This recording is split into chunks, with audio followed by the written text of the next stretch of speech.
You are now listening to the Sae Bae Cast, the #1 old school RuneScape podcast featuring guests from all across Galanor. To support this podcast, visit the Patreon link in the description. All right, welcome to the Sae Bae Cast number 43 with Mod Elena. Mod Elena, how's it going today? It's going good. I'm playing group Ironman. I'm Nice. just AFKing Oaks at the moment, but yeah, no, it's going good. How are you? I'm doing pretty good. Just feeling a little stuffy today, unfortunately. I hate feeling stuffy on a Sae Bae Cast day, but it is what it is. But yeah, no, honestly, it's an absolute pleasure to be able to get you on. This is the 4th time we've had a JMod on for those listening. And every single one, I feel like I always learn a lot of new things. So not trying to like raise the bar for you or anything, but you better teach me some things. Now I'm sweating. So I am really curious about you starting into like RuneScape in general, and then how you got so involved in everything that you eventually wanted to work for Jagex. So I guess let's just start from the beginning. Like, what is your origin story? When did you start? When did you learn about RuneScape as a child? I'm assuming. The full background story. Full background, full origin story. So I was born in Norway. No, well, I was. I think I learned the first time I heard about RuneScape was around I think I was 12, and there was a guy in my class who was talking about RuneScape, and he probably thought I was super lame.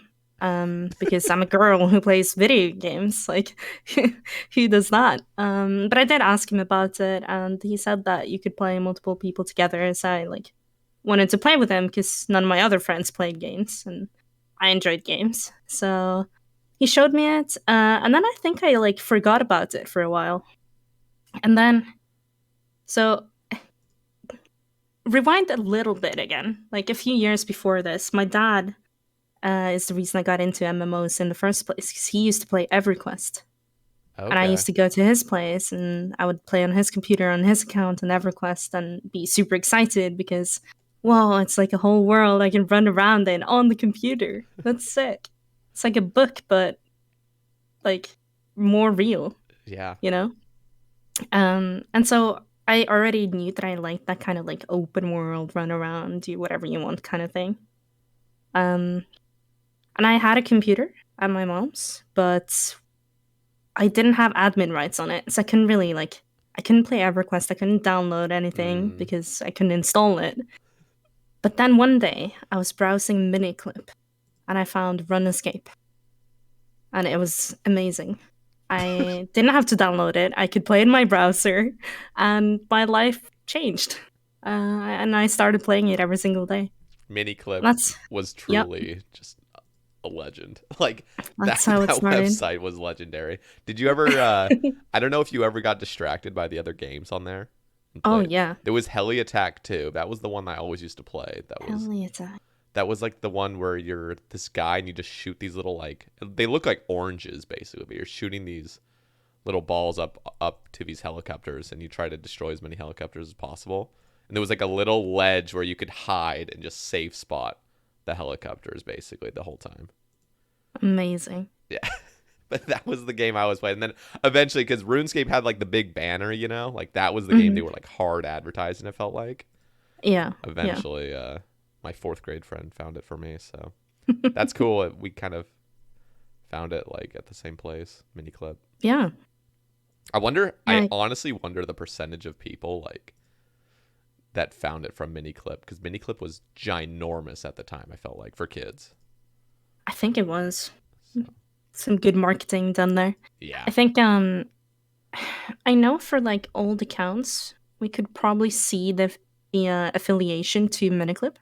Really? So it's possible that Jagex could actually figure out how many people came from Miniclip. Wow. Okay, so now continue. What made you stick to RuneScape?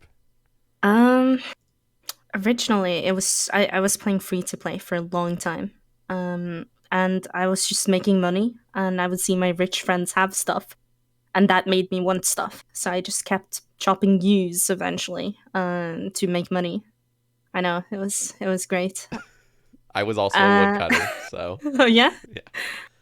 I loved gathering skills for some reason. I still do. I don't know why, but But did I you always like loved mining? mining. Like that's Yes, I really okay. did. So I was Yeah. like, I just didn't find the appeal in mining, but I loved woodcutting. My dream was to get into the mining guild. And one day it happened. It was Oh the hell best day of yeah! my life. No, it was great. I loved mining. I especially loved it when I would get a gem because you get that cool sound and then like it's a little like Oh yeah, it feels so rewarding. Feel rich, you getting know. gems. You know what?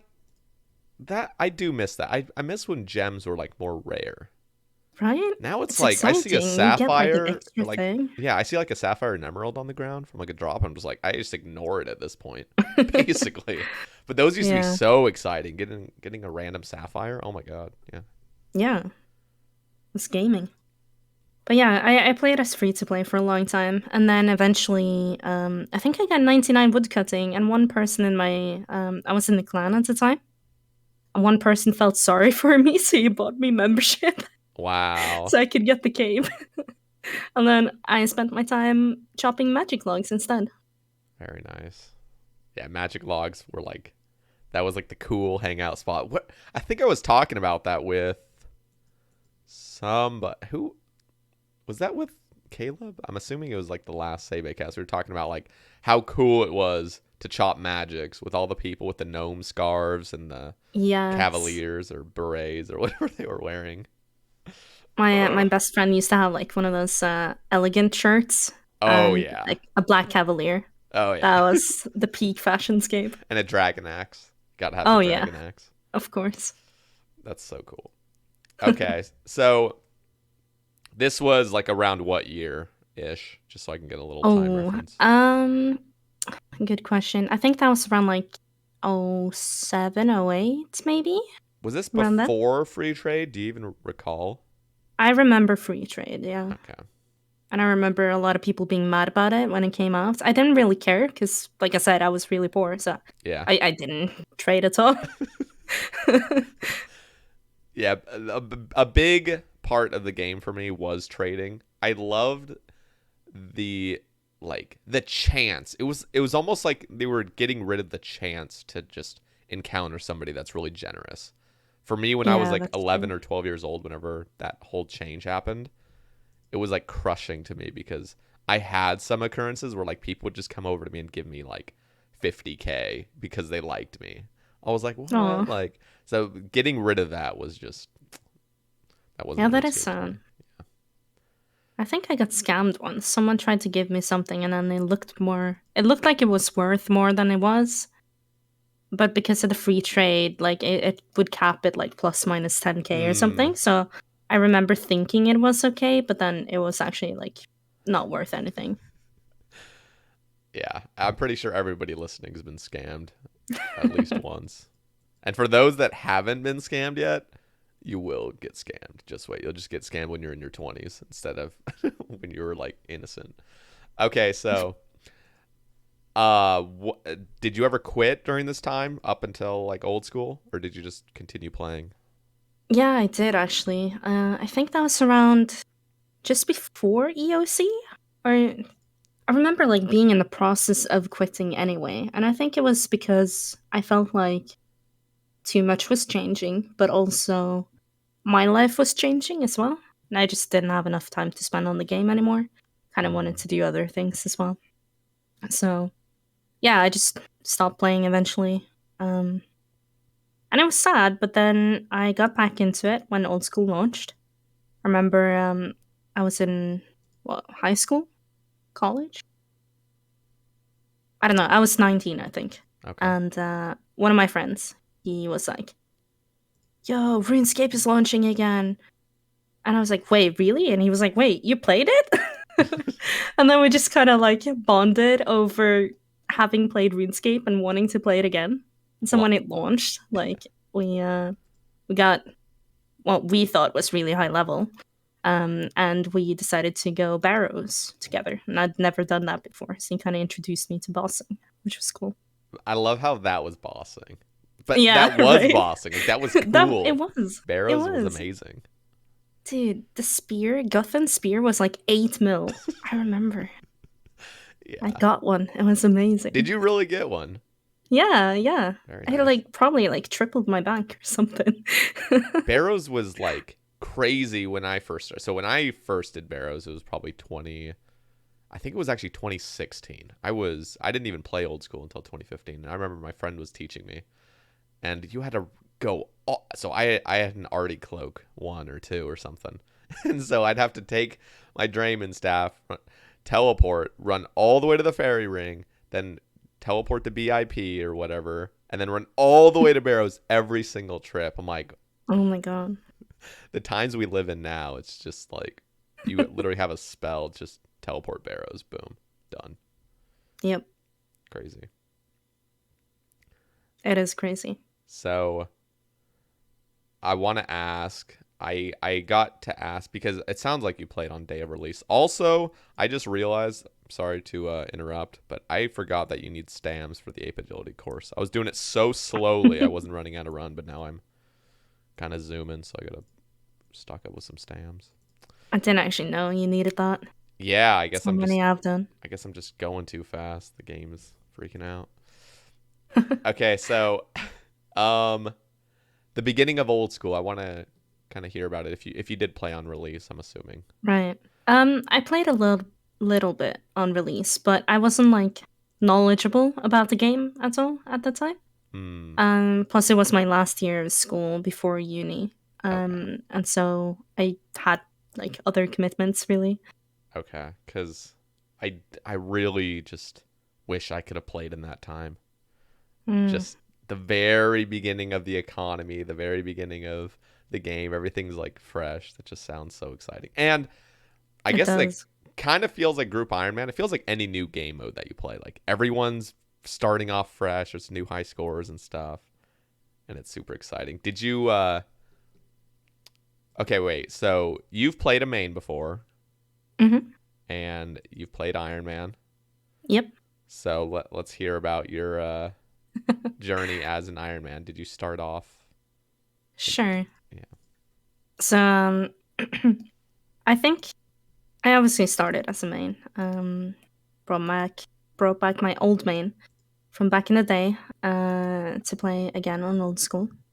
And I didn't make the iron until I think I just completed all the achievement diaries. So elite in every achievement diary. Got the cape. And then I was like, now what? You know? Yeah. It's kind of like on one hand it's like, well, now I can finally play the game, but also max is still quite far away. That's a big goal to set yourself. So I kind of miss that little, like, the small things, you know, the little dopamine rushes. Yeah. So what I set out to do was, I think I kept going for 99 rune crafting because obviously I had like a somewhat high rune crafting level at that point, having done the diaries. Zae rune crafting was out at the time, so it was super AFK. And I decided to finally make one of those Ironmen that everyone was talking about, and it looked really fun. I was inspired by Boti's One Man Army series. I quite enjoyed that.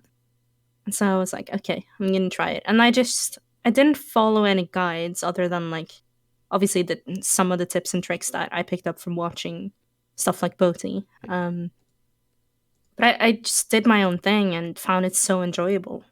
And that just kind of made maxing on the main on the side just flow by, because I would AFK rune crafting, and then I would kind of figure out like agility and stuff as well. It wasn't too hard to do while multitasking, because even though you're doing it inefficiently and like you're not paying 100% attention, it's better than not doing it at all. Yeah. So I just kind of passively maxed while working on the Ironman, which was pretty cool. Nice. So did you eventually max your main? I did. Nice. Maxed it, got an infernal cape eventually as well. Gamer. I'm just kind of doing completionist stuff. I'm not playing it that much these days, but when I do, usually pet hunting or just completing Totus stuff, really. And how many pets? do you have currently? 23, I believe. Ooh, you're at the same number as I am. Pretty sure I'm at Ooh. 23. I haven't checked in a few months, but I'm pretty sure Oh, it's now I'm 23. curious. Now I have to log in and see. I know that I'm ahead of Zuko, which everyone's always so surprised about. That's all that matters to me, you know? So you have an infernal cape, which is very impressive. It's still an impressive feat, which is crazy because they came out in 2017. I don't know, like, they just did so good with the Inferno. I know I'm just repeating what every single person thinks, but like, They really did. yeah. It's such a cool piece of content. And the fact that it's still relevant and still so difficult to a lot of people to get Yeah. into as well is big. Yeah, no, it's just a really great piece of content. And I haven't even taken advantage of it yet, but having completed Grandmaster, I now get 3 tasks in a row, which is going to be really exciting for the eventual Zook pet hunt. Oh yeah, you're gonna beat me to that so easily.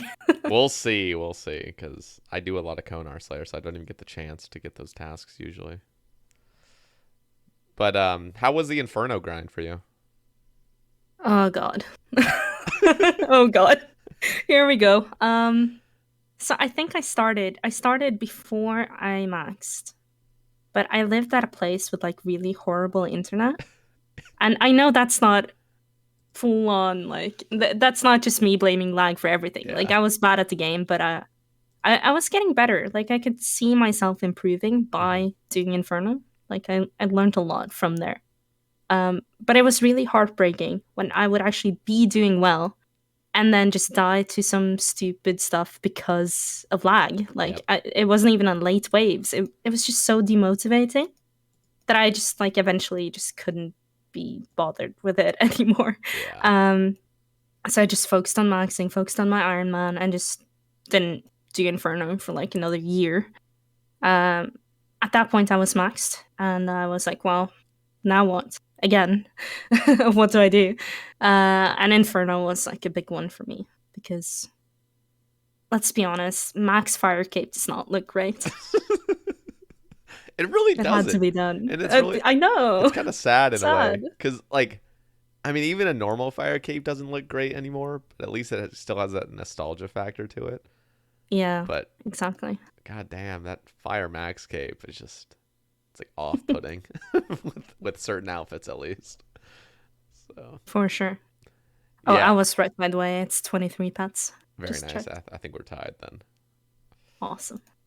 Okay, so yeah, no, Inferno. I'm surprised you could even start and then take a break. I understand lag was like just having internet issues was a big thing, but for me going for it, as soon as I started putting in attempts, I could not stop. I couldn't even play the game hardly without being like, I need to get this cape. Like that cape was the point. Like I couldn't play any other part of the game without getting that cape first, and that's kind of how I felt Right. about combat achievements too. Just like, gotta do Was this. it Like I can't. was play it the efficiency aspect of it kind of No, enticing you, or was it it what? it honestly, I think it was. I looked up. Okay, so I was in a clan called Iron Clan at the time Mhm. when I was first going for my cape, and probably, and so this is like a year. So I got my cape like exactly a year after Inferno came out. Ooh. But like 6 months prior to that, there was a few people. There was like 2 or 3 people, Ironmen in the clan that had an Infernal cape, and they were literal gods. Like I looked up to them so much. I was like, you guys are literal legends. The fact that there's no requirement to go get an Infernal cape, and yet you guys got one. Like, you know, you just went out of your way to go get it, and that's like really respectable. But you weren't forced to do it, and yet you can still pull this off. Anyway, I so can see that. I just looked up to them so much, and I was like, I want to be a player like that. That's just like, god damn, you see them walking around with their Infernal cape, and you're just like, they're a legend. So that was mainly it. It wasn't ever about efficiency, like I need to get my max hits or whatever, but it was definitely just, this is essential to truly be a gamer, basically. And so That was part of the appeal for me as well. I think once I'd maxed, then I was like, okay, there's no excuse anymore. Like, I feel like I need this. I feel I want to be a gamer. yeah, and I don't know if you kind of feel this way, but it's like I've heard this was more a thing like a couple years ago as well. It's not so much a thing. I feel like a lot of people can get an infernal cape now, whereas it used to just seriously it felt like a different, like you just had to be built different to go get an infernal cape. And now it's like, nah, like anybody that grinds it can go get it, can go get one as long as they have like decent stats and stuff and gear. But I no, wonder if it's because it's so figured out now. Like, yeah, no, that has to be it as well. Like I yeah, remember because I was even talking to Automology and he was just saying how, yeah, like back in the first month or so, things weren't totally, I don't know, like not everything was so streamlined. Like the mages would kind of glitch out if they ever healed anything and they'd like off tick, things like that. And then there was no tile markers really.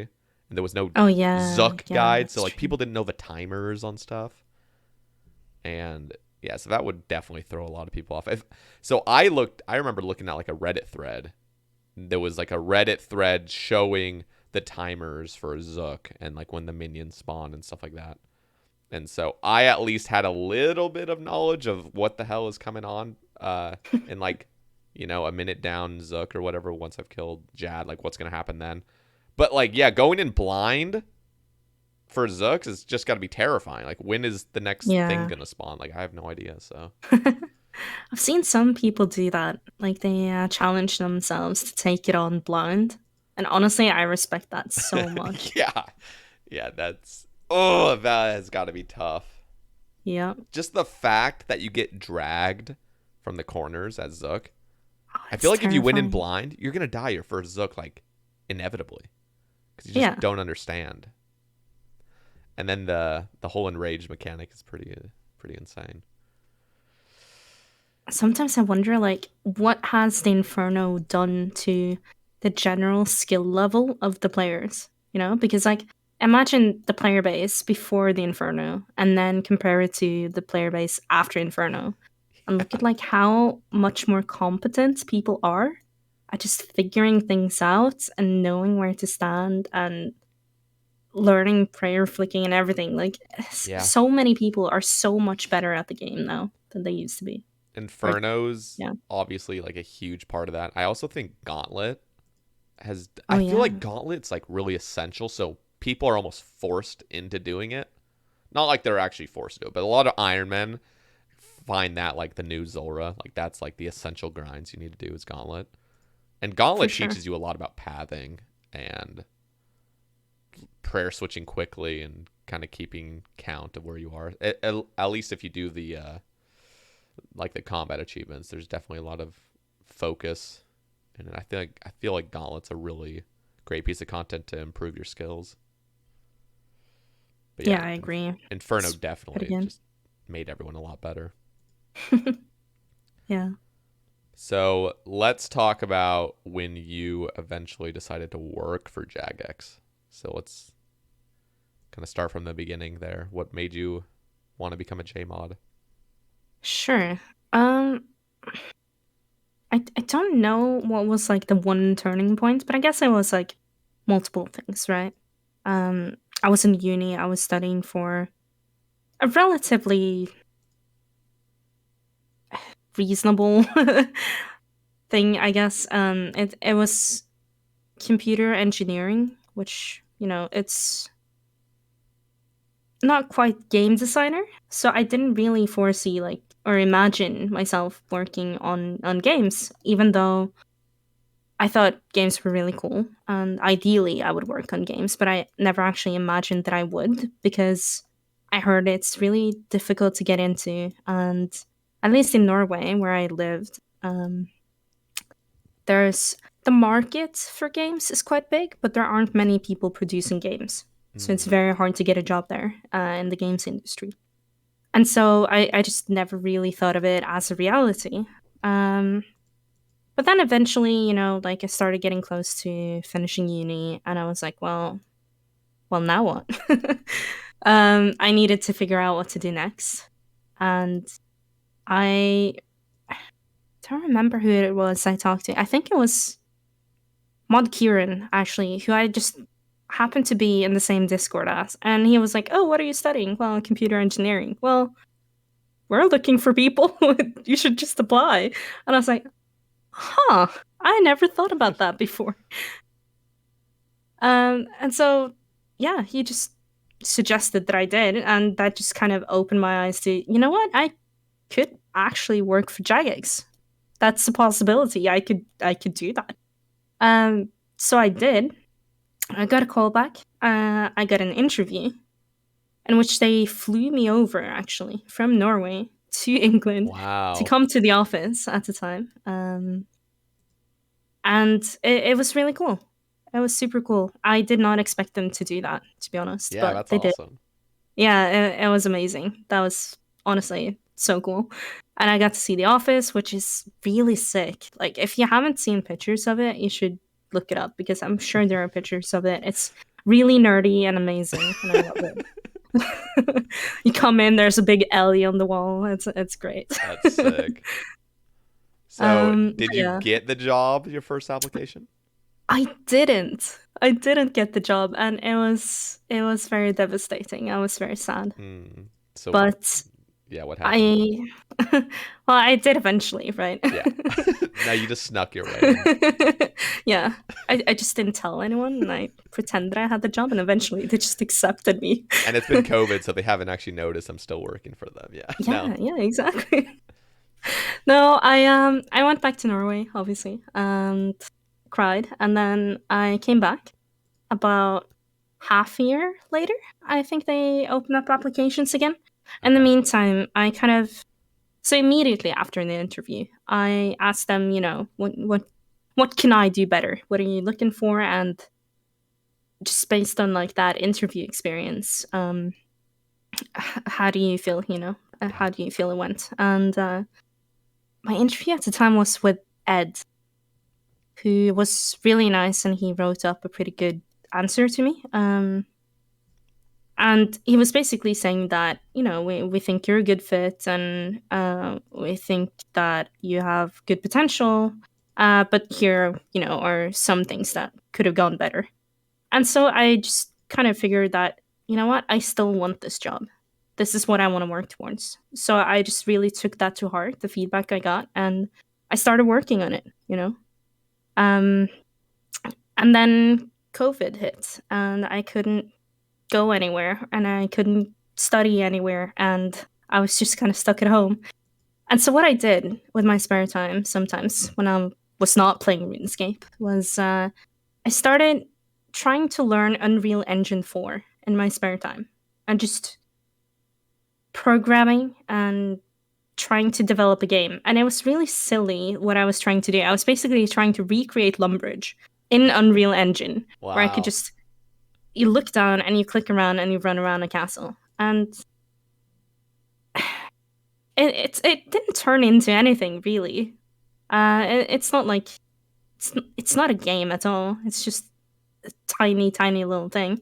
But just the fact that I could pick that up, that I could learn that on my own and just kind of show that willingness to improve as well, that helped a lot when I was interviewing the second time. Oh, very nice. So did you show them like what you had done? Or I just didn't those show them. skills? I just talked about it, really. Okay. But they did kind of dig into it a little bit. You know, like when you talk about projects like that, they are always keen to kind of know, like, oh, what went well with that? What did not go so well? Because here's an interview tip for you guys. If you're applying for a job and they want to know more about your past projects, a lot of the time they will ask about what did not go so well. Because a person having worked on the project who knows the details about what went wrong and how you solved it, they were really essential to that project. If you don't know the details, you might not have been, you know, as close with the project as you might lead them to believe. Yeah. And so that kind of, that's a tell, right? That you weren't, that you're kind of lying. And so that's something that I had to answer. And even though you don't want to be like, yeah, this was wrong, and this was wrong, and this was wrong, you don't want to talk bad about your project, it still helps, that Yeah. you're able to identify that. So, yeah. So do Just you a little think tip that for was you the guys. thing that eventually got you the job? Was that interview successful at that point with that That application? was, yeah, that was during lockdown. And I didn't get invited over at that time, obviously, because it was lockdown. Um, but yeah, the interview went really well, actually. I went straight into the interview, like, really fast, actually, after replying. Or after they replied. Yeah. They were like, oh, can you interview next week? And I was like, oh, yeah, sure. And after that, it was just, yeah, when can you move over? Wow. It was really cool. Yeah, that's exciting, and I feel like most, at least with Mod Arcane, Husky, and Zuko I've talked to, feel like it's pretty similar. They kind of, I can't actually recall who got the job the first time, but I feel like the majority of people don't get it, and then they come back and then they eventually just get it. Like Zuko failed her first, and I believe second. I don't want to misquote this, but I mean, I don't remember yeah. either. But yeah, I mean, she eventually got it, and I feel like Jagex kind of does that. At least that's what it's sounding like. Who knows? Maybe you guys are just the off cases. Maybe. That's cool. Maybe you've just chosen the weird cases, right? Well, you guys are like average. You guys, So no. this is what's crazy is like you're a JMod now, and you are on the Q&As and stuff, and I can imagine you used to watch those before you were a JMod. I And did. so, in fact, you used to stream as well, and I know you still stream occasionally, but yeah. So, how was that being on like the Q&As and stuff when you probably never realized that was ever going to be a thing where you're on it? So it was quite exciting the first time I was on, especially because, like you say, I sometimes stream myself, and I have a little Discord, a little community that I told that hey guys, say hello to Mod Elena, I got the job, and they were all like super excited for Wow, me and stuff. And the first time I was going on a Q&A, I told them about it, and I was like, hey, I'm getting introduced this Q&A, so please come watch, yeah, let's just come laugh at me, basically. And they were all really sweet. They were all in chat, and they were like spamming Mod Elena. that's so cool. That's awesome. But you haven't got to go to like the actual headquarters and have a Q&A. I don't think they've done that since COVID, correct? Like Not had it the on the couches. Q&A, but I've been on the couch once Okay. for the group Ironman summer reveals. Oh yeah. Now I'm remembering. So that was like kind of pre-recorded, correct? Like some of those were pre-recorded at least. Yeah, so part of it was the part where we're sitting in like the fancy chairs and stuff. That was Yeah. pre-recorded, and then we had like a Q&A session just after, and in that that was live. Okay. So that was with like Mod Kieran, Mod Sween. Yeah. But yeah, Those we just bloopers, did by them the like. way. Sorry for interrupting. Those bloopers, by the way, were No. funny. Ed Oh, is. they were I'm. hilarious. It's funny how Ed interviewed you. Like Ed just seems like a cool guy. I want him on the cast one of these days. He's just. That's cool. He's a unique person. I don't know. Just seems very funny to be He's really around. cool. Yeah. No, he was definitely. He's got a mouth. At least that's what the bloopers told me. So. I was surprised. No, it's cool. So yeah, no, that's awesome. And this is a question I kind of want to ask. So like now that you're a JMod and you were very invested in the game previously, do you feel like at least your position of being like a content dev, do you feel like you have some say in kind of like where the game goes, or do you feel like it's really team based and you just kind of do what the team wants, or do you feel like you get your individual say on like, I don't know. It depends on to what level you want to talk about, really. I definitely feel like I have a say and I'm heard in team discussions. Mm-hmm. When it comes to like So as content devs, we usually have a lot of power over the specifics of a project. Taking Group Ironman, for example, I kind of took the lead on the design on that. And that gave me the liberty to make a lot of decisions, like how does prestige work? Should we even have prestige? That kind of Yeah. stuff. And there was no one like higher up in the company who were like, no, you have to have prestige, and this is why.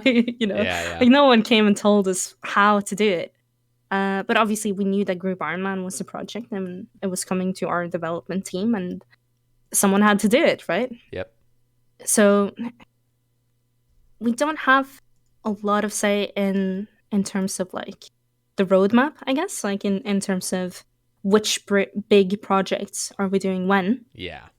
but we have a lot of say individually on the projects that we are working on, the smaller details, and maybe a lot of the time that's what matters the most to a lot of players, I think. Yeah. No, I think that's really cool. What I've heard is, I think Mod Husky kind of went into it a little bit deeper, but just whenever you're working on your own boss, so like he worked on Seracnus, Mhm. and he Your got to favorite? choose the rates and stuff. Like he got to like kind of make the drop table and make the boss and everything. I think that's just so cool. Like even though it's not a game breaking update, like some crazy huge like raids 4 or whatever, but It is really cool. the fact that you get to kind of like personalize your little project you're working on is really really neat.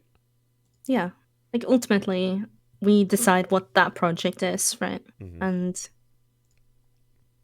I guess like we decide with the community in most aspects, because a lot of the time like the stuff is pulled, but the smaller details we do decide So ourselves. I know I'm kind of just kind of skipping some stuff, but I want to hear about Group Ironman. So you're obviously like a big part of the Group Ironman project, and now that it's been released officially last week, how do you feel? Like, what were some of the hurdles that you kind of went through to make Group Ironman work, and then how satisfied are you with the release that's happened? So overall right now what I'm feeling is just relief, right? It's finally over. It's out. It Yeah. works somewhat. I think it looks um great. I know there was yeah. a few issues with group storage currently, but Hmm. yeah. So There's still some remaining issues, like we have some remaining high score stuff that isn't really showing up mhm. properly as it should, but for the most part, it's all come together nicely. It's just such a weird feeling seeing it in the live game, because I've been working on this for so long. It's like consumed my whole life for the last like 2 months. Wow. I'm not even kidding. Like even after work, I've just been thinking about like these little details about the project, and Yeah. I know I'm supposed to like turn off and go do other stuff, and I do to some extent, but it's always like at the back of my mind, Yeah. kind of I will thinking s- about it. I will say I thought Group Iron Man. I thought like, so a year or two ago when it was still just like a concept, it wasn't actually a thing. I remember thinking of every little possible thing that could just go so wrong with Group Iron Man. And like, having to deal with people getting scammed by their teammates and stuff like that was Oh yeah. always a huge one. I know we haven't really got to that point yet where people have T-bows. I think there's like one team that has a T-bow currently or something like Oh that. really? Yeah, I saw That's it on big. Reddit. Some group Iron Man pulled a T-bow. But Sick. I'm just thinking like, oh, it's gonna get to the point where some people are gonna start scamming each other, and but who It's knows? gonna happen, right? Yeah, yeah. It's gonna It's gonna happen. be on the top page of Reddit for. There's gonna be a lot I of think posts of that. Mod Husky had a somewhat good example of, or an idea of how we could deal with this. And basically, imagine like the restrictions we have now with, if you leave your team, your items get deleted, and so you can't like transfer them to other teams. Yeah, Imagine that, but also imagine that no one else can see your items outside of your group, even mains. so You wouldn't have people scamming because they wouldn't get away with the items. the issue is like, what would you do with PvP? Exactly, exactly.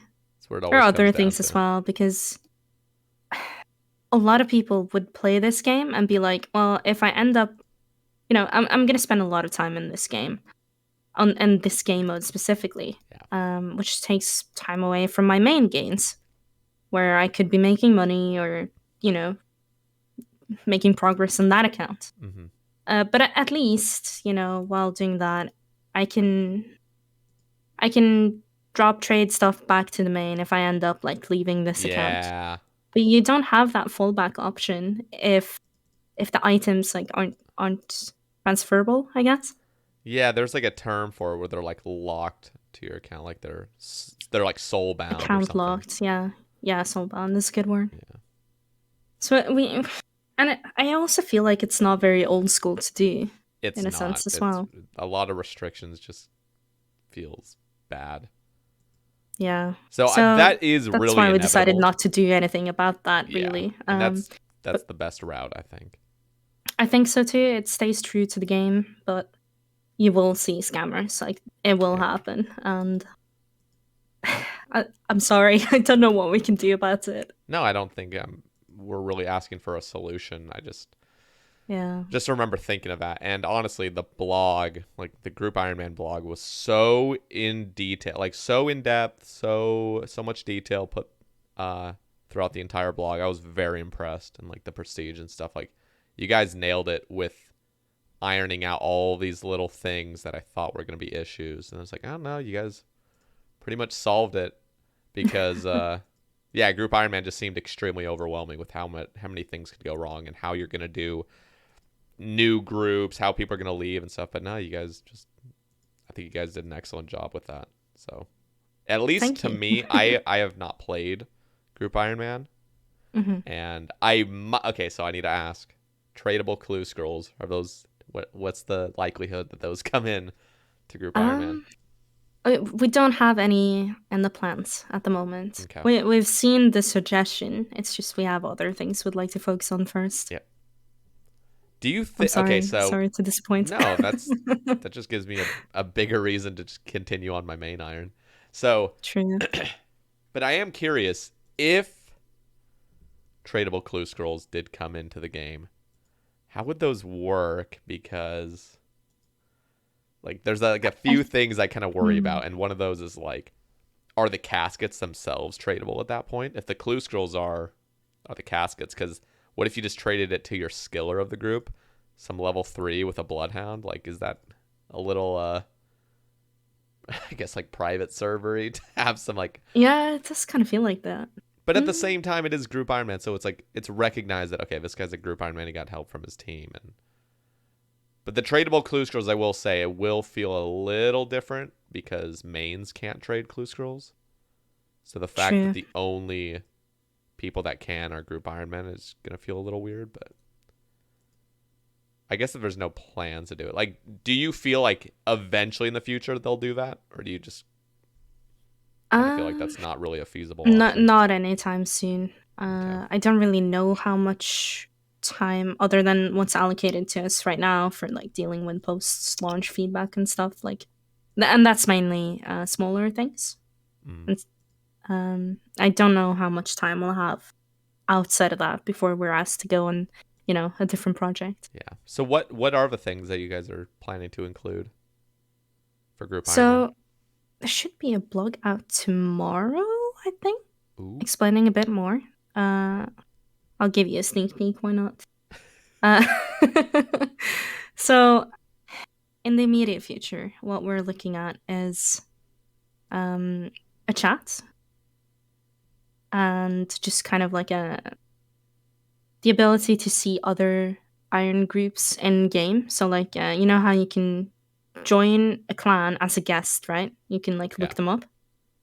We're basically doing that without allowing you to join their chat or anything. We're gonna let the player like look up a group and then be able to see how many members there are in that group.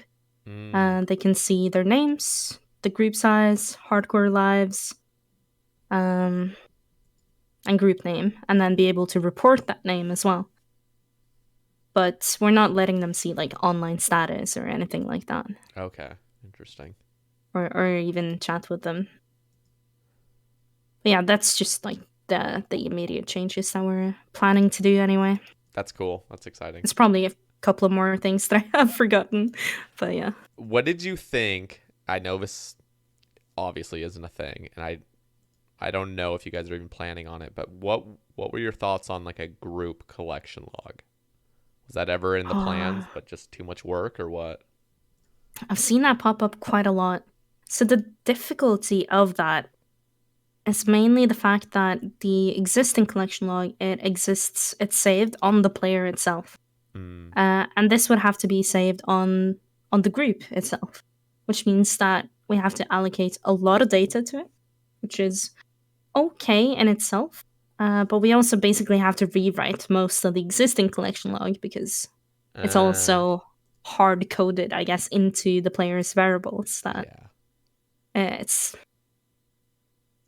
a bit tedious to do, I guess. It shouldn't be difficult because you can mainly just copy what's done, but it's not ideal. Yeah. I always thought that would be amazing, is like have your personal log, but then have the group log. It's also kind of difficult, like how you'd sync it, I guess. Yeah, it would have to be kind of like shared storage where like not like multiple people can be in it at the same time or something. I have no idea. I'm not a programmer, so I'm just imagining what like the problems with it. Yeah, I'm not sure how we'd synchronize it, to be honest. I don't remember who suggested this, but I think like one of the best ways we could have gone about it to make sure that the synchronization happens correctly, because otherwise, like, it could easily be delayed, at which point you don't know if a person got 1 or 2 or if someone got something at the same time. This can like easily be muddying the data, I guess. But something that someone suggested was to have all the players' collection logs combined. Like, you basically just pull each of their data from their individual collection log. So they all just like meet up in game, and then they all just like transfer their collection log into one collection log, if that makes sense. Oh, okay. So it wouldn't be like live updating, but whenever you met up, you could just collaborate. Yeah, you'd basically have to do that. That would be amazing. You can't get the data when they're offline. Is that like a possibility? Do you think you guys would actually do that, or is that just not high on the priority list? Because I feel like that would be a really cool thing to do, is just something simple like a meetup, and then it can just save all your data in one group log. I do like the thought of it, and I personally love filling out the log. I think it's really cool. I like seeing the green and the number go up. Yeah, that's literally why I'm doing Apital Agility right now, is just to get some free slots. Easy. Yeah. But yeah, no, I don't know. I can't speak to the priority of it, really. And that's fair. Like I said, it's something we know about. It's something that we know people want. It's a matter of being able to explain, why is that worth our time versus, some other project or another project feature.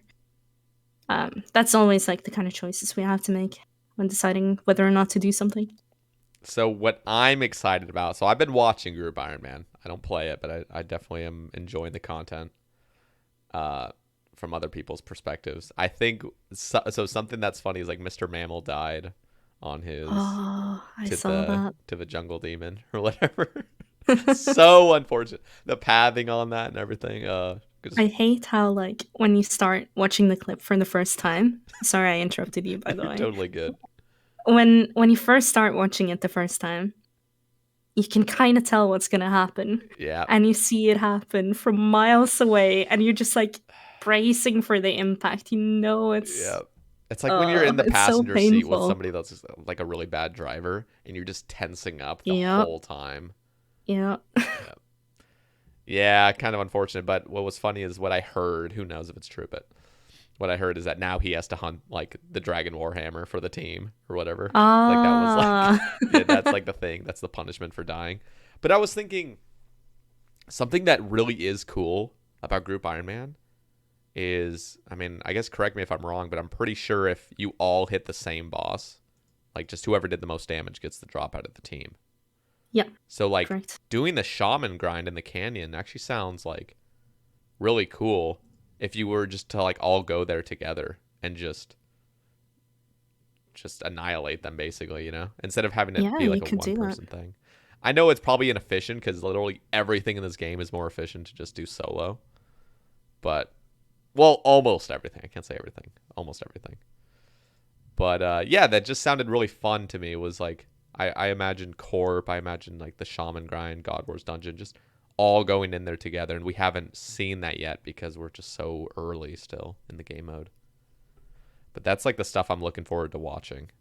Are people like actually teaming up and doing content Same that, here. yeah, like content that you see Ironman normally do, but then it's like, it has a different, I don't know, it's just different because you're doing it as a team.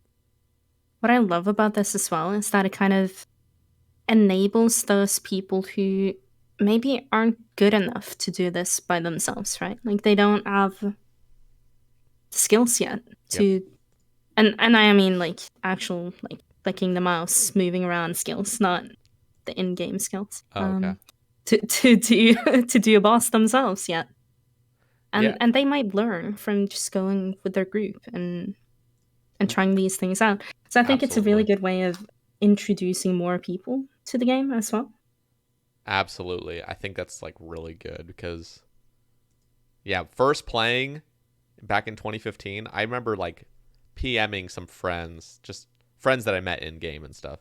And they're like, "Hey, you want to go to God Wars Dungeon?" I'm like, "Bro, I don't know what God Wars Dungeon is." Like, that's terrifying to me. So, but like having a team or something that's gonna almost like push you toward doing something that you feel real uncomfortable with, because we went to Sarah, so I eventually grinded out 70 agility, and then my friend eventually took me to Sarah, and I had no clue what I was doing. Literally, he was like, "Run to this wall and then I'll run to this wall," and I'm like, "Dude, I don't know what's happening, like please help." But yeah, that would, if group Ironman were to have come out like in that time, like I would have, obviously I'm a lot, I play this game a lot, so I'm definitely a lot more experienced now, but back in those days, and there's tons of players like this that were like me back then, and Oh yeah. having that kind of, I don't know, cooperation together and trying out new bosses and stuff sounds really appealing. So that is cool. It definitely brings people together, and it doesn't force you, which is nice. Like you can still, it's still perfectly fine to go on your own if that's what you want to do. But Yep. yeah, I just love how it brings people together. Yeah. Now it's I'm excited to see where the future of the game mode kind of is in like the next 6 months to a year, where people are actually at the end game stage. Gonna be cool. And I'm crazy because there already are people at the end game stage. Look at Exact. He already has an infernal cape. Oh, that was, speaking of clench, watching him do that was so insane. His Did first, he I don't know what combat he was right there. on the first one? I Just don't know. just on his cape he just got. But I know like Oh, the 40 combat one he got like a year ago or something, year and a half ago, whenever that was. That was insane because we're all butt clenching watching that, but he already had it mhm. pre-recorded, if I recall correctly. Like he already had the run pre-recorded, and he was just like, he got to just kind of stream the successful run, So there was no pressure Yeah. on him at that point, but we all thought it was live, I'm pretty sure. And Yep. so, yeah, the butt clenching and so, oh my God. I'm so glad we have Wooks and we have Exact, just these beasts where you can just rely on them. You're like, yep, they'll do it, you know? Oh, it's so insane how they're able to accomplish these things. It always amazes me, seeing these things. It's just I'm just crazy. astonished. It's It's absolutely insane. crazy. And Sometimes I think I'm like decent at the game, and then I look at people like that, and I, yeah, I remember my place. yeah. No, but like the craziest thing is as well, it's like, I know this isn't the crazier part, but like the Inferno is the crazy part, but he had to complete a fight cave first, Yeah, And yeah, doing a he fight did. cave, I know that's pretty easy for people, but at a low level and having that risk of if you die here, you lose a life. Yeah. So like he's got to complete both basically, which is crazy. So back before Group Ironman was a thing, I remember thinking, I wonder if tradable Or I wonder if untradeable items will be able to be traded. Do you have any exceptions that you guys are willing to put on that for like untradables? I remember thinking of like somebody could get a fire cape for somebody, and then one of the team members could wear it instead.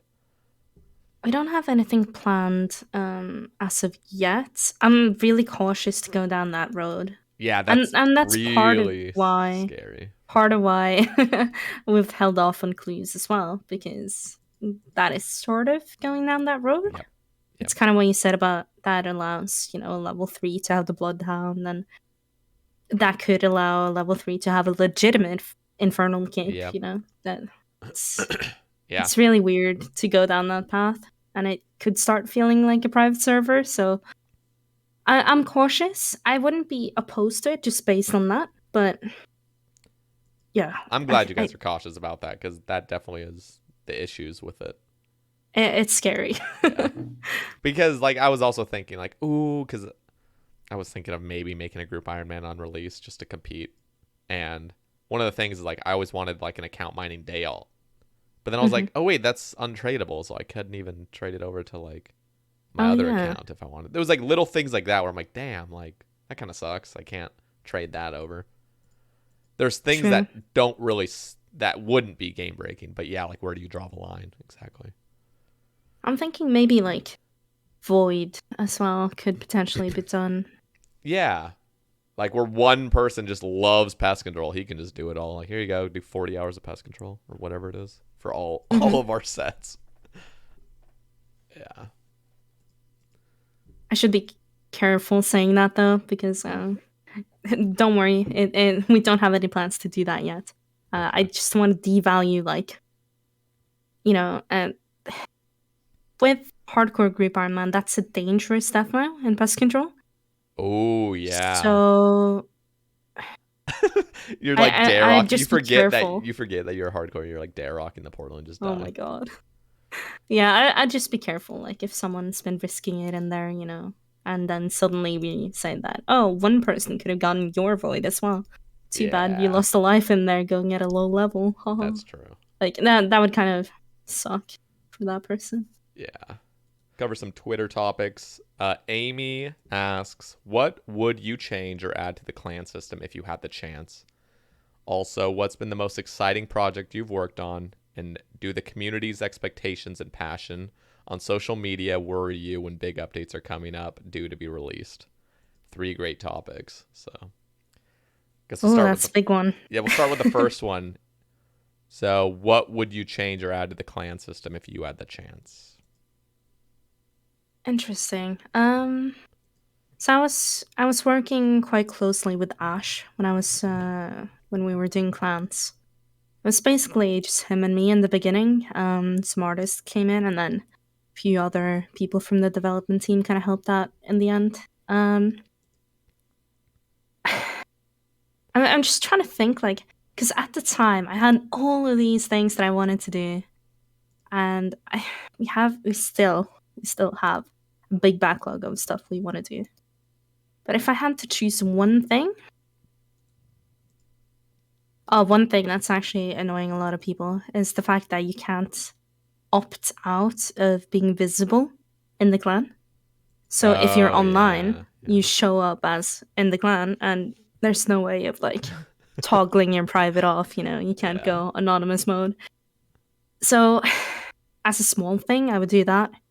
But as a bigger thing, I would probably look to do like more things that you can only do as a clan, like clan activities, somewhat. Yeah, wasn't there like a suggestion like clan bingos? And they would be like in-game, like an in-game feature, not third party. I would love to do bingo, because if we do bingos in-game, people cannot cheat them anymore. Like people can't Photoshop the proof. Yep. Obviously, like you could do something like you could cheat in game, I guess, like a bot wood cutting or something, but you couldn't Photoshop the results. Yeah. And I think that would allow people who don't have that much time to have an easier time hosting one. Yeah. So you don't have to verify all the proof all the time. I'm just gonna say it, like, honestly, the work that was done with combat achievements gives me so much hope for things like that, like bingo and stuff. Yeah. It's actually insane how much, like, I don't know. Combat achievements was insane. There was things where I'm like, how is the game even still like? Okay, so one of them was I was doing like the no dig Inferno where the snakes can't dig, and literally there was a game update which force logged me out and everything. Oh no. And then after I was logged back in and everything, I completed the Inferno, and it still remembered that none of the snakes had dug, and I got the thing. Oh was yeah. like, how is that like, I was just expecting, like, this is a guaranteed fail. There's no way Jagex has, like, you know, made this a priority for, like, a game update to force log you and it still remembers. But no, I've had no issues with combat achievements. It's actually very surprising how well that was just done. I know there was a lot of complaints early on about, like, wow, there's, like, some bugs, but, like, for the overall majority, oh my god, that was... for me, it was flawless. Everything just went perfectly. So. That was such a massive project as well. People hear it and they're like, yeah, it's just a few achievements. Like, it's no big deal. But think about it. It's like at least 2 things for every single boss in the game. I can't even imagine the work that was done with, like, perfect theaters. Like, things where it's team-based. Where, like, this, it literally announces who, like, fucked up, basically. Like, oh, you failed this room, so... Like, the fact that there's an announcement immediately. I love that part. That's, like, so name impressive. And shame. Yeah. That's actually impressive that it works out and it's, like, not buggy at all. It's just like, no. This is who failed. The whole perfect theater one was, yeah, sorry. No, I was just talking about how great combat achievements is. So it makes me look forward to things like bingos because I know you guys could pull it off. Oh, definitely. I mean, we can easily, like, see when you get a drop in game, right? Because it's already broadcasted to like the collection log, to potentially to your clan, that kind of stuff. So you can easily just log that in an additional place, which would be the bingo log or whatever you choose to call it, right? It's definitely possible. And I think the clan system that we have that allows, you know, group Ironman to group together could be expanded to have these, you know, permanent or somewhat permanent teams that you could group up with for like 2 weeks and then leave again. Yeah. Like a bingo team. Yep. Yeah, it's pretty cool. Like we're constantly getting better technology so we can do these things. Yeah, and the old school team's huge now. Like, it is. Relatively. So. Yeah, I think we got about, what is it, like between 15 and 20 content devs. That's crazy. It's quite a lot. Yeah, compared to what it used to be. Yeah, now that's really exciting. So let's Amy has another question. So what's been the most exciting project you've worked on?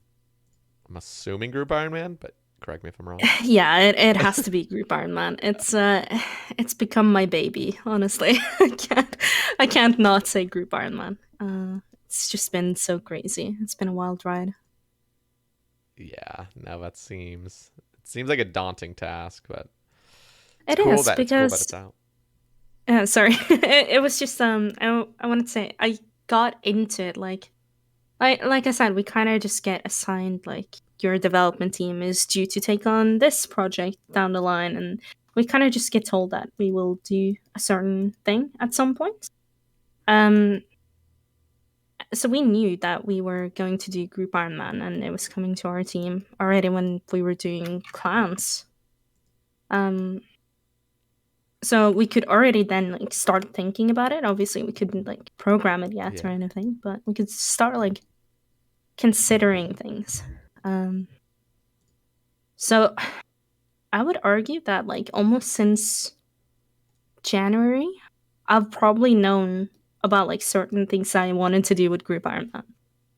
Yeah, no, that's cool that you get like all that time to kind of plan it out in a way.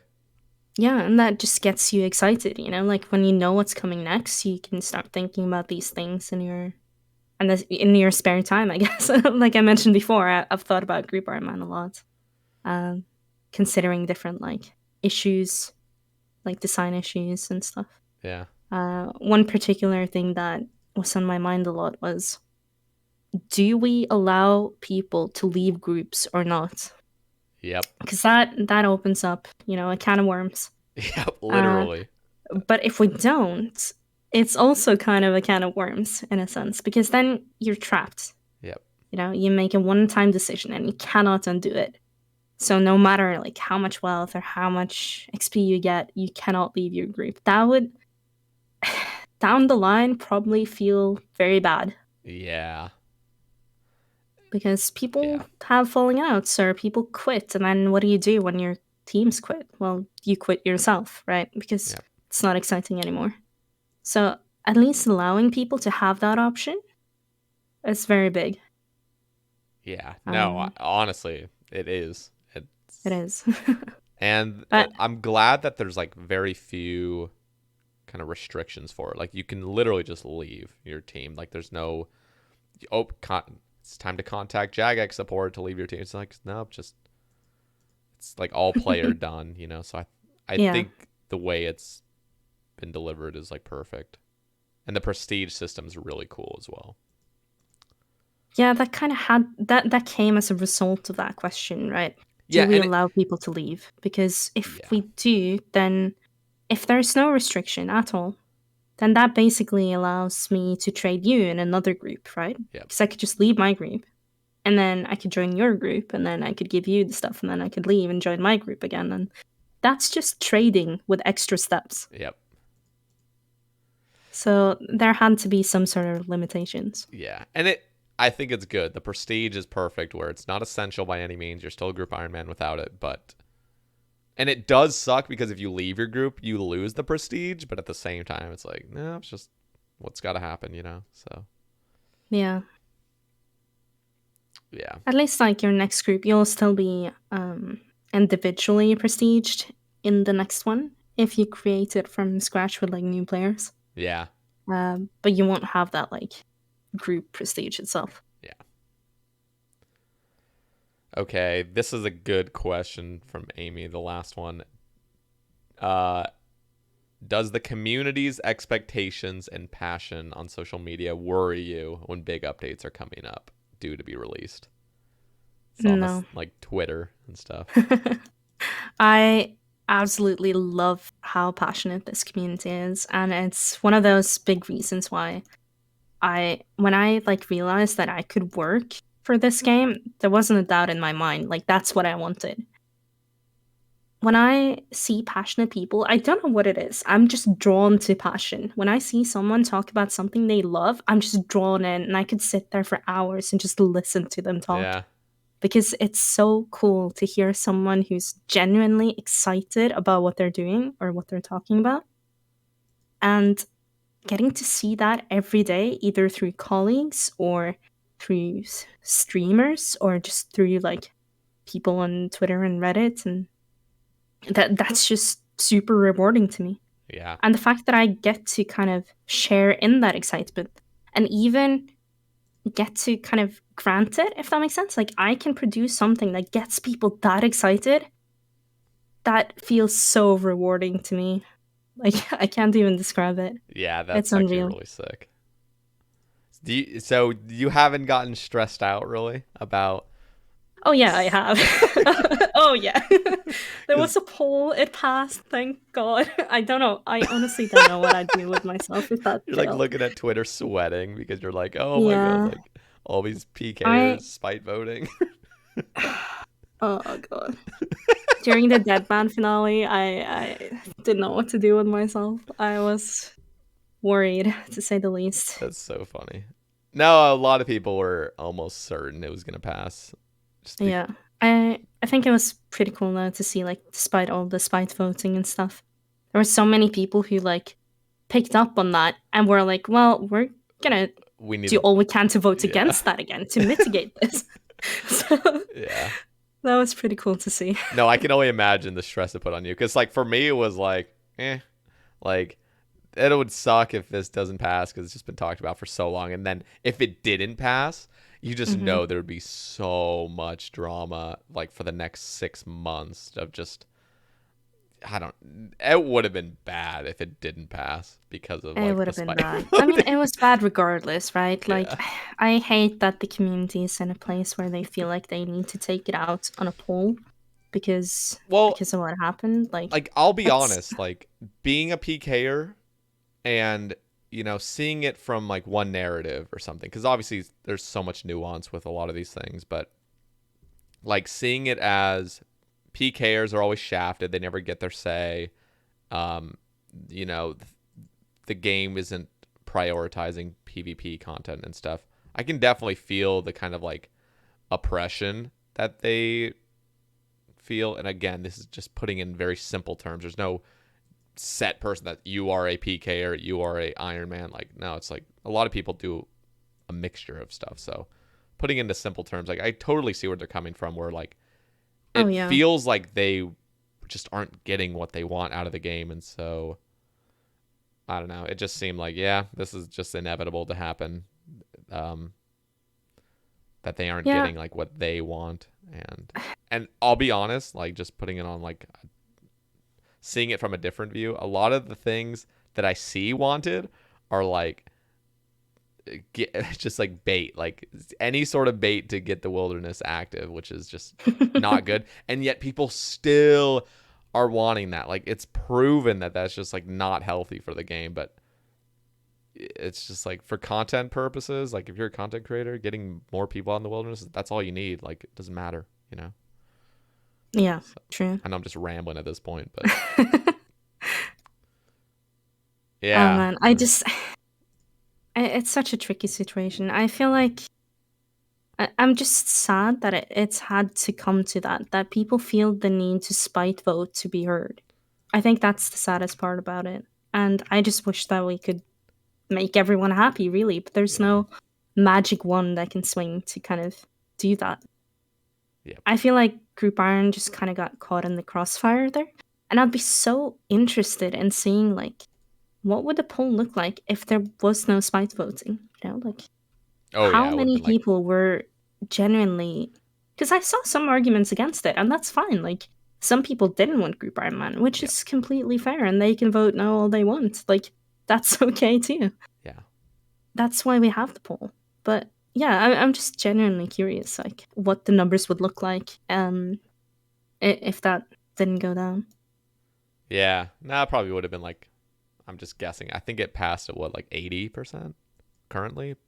I think so. Yeah, around there. Something like that. Probably would have been like 90, like low 90s, I'd assume, if it wasn't for that. I don't know. I can't see more than like 10% of it all have been spite voted, because I had my own friends and stuff that had, it wasn't because of spite voting. It was just like they didn't want dev time to be given to Group Ironman.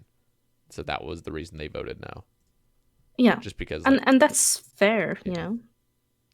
I think that's perfectly legitimate reason to vote no. Yeah. Okay, so this is kind of a fun one, but MLS asks, early scaping memories, noob memories. Oh man. So is there any like that just pop out at you? There was one thing that just came to my mind instantly, and that might be because I'm in Ardoin right now in game. But you know how I said that I was a free to play, and I basically just stayed free to play all the time when I was a kid. There was one time when my cousin and I, because I got him hooked on it. He's like 4 years younger than me, so I like showed him RuneScape, and I Giving crack to a kid, basically. Like, yeah, try this. literally. We even had matching names. It was great. Anyway, and we were like, after playing together for a while, we realized that like, oh, there's this big world that we can explore, and we're used to free to play now. We've been everywhere.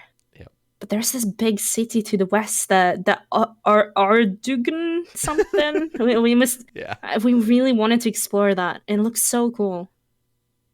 And so this was back when, I don't know if you can still do this, but you could pay by calling a number and then receiving like a code. There was like an automated voice that said a code to you, and then you would write down that code, input it on the website, and then you'd get membership.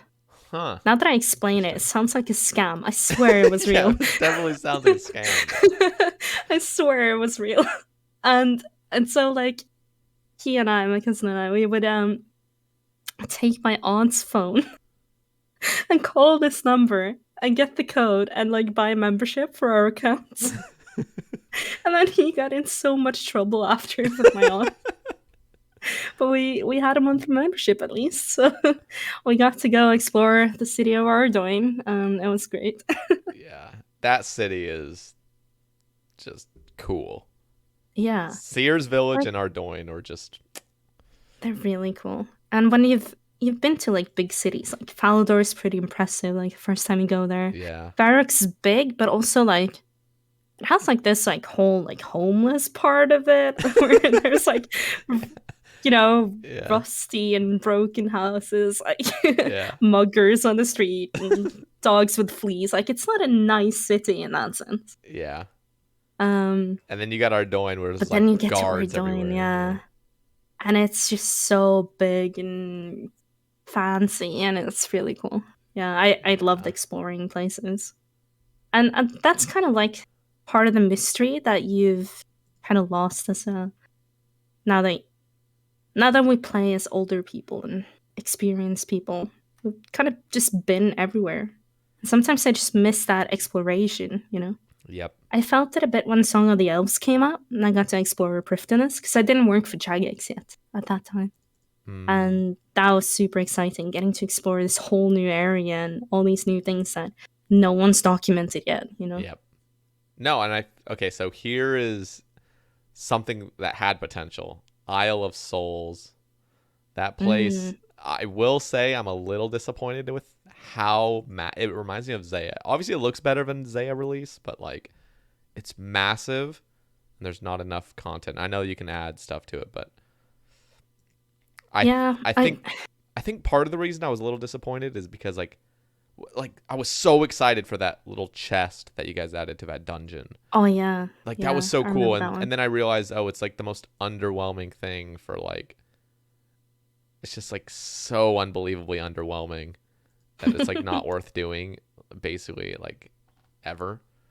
But yeah, I was gonna say, is there any point in not really? There's just where not it's worth doing. Like I think there's kind of, if you're like at a very certain like specific early Ironman stage, it might be worth it. But the walk there is just it's like instantly not worth it. But there's things like something like that where it's just really cool Easter eggs that would actually be semi worth it. That excites me, and the fact that you guys did it with Isle of Souls made it be like, wow, like okay, like this doesn't have to be some huge content release to have these little Easter eggs and more exploration and stuff.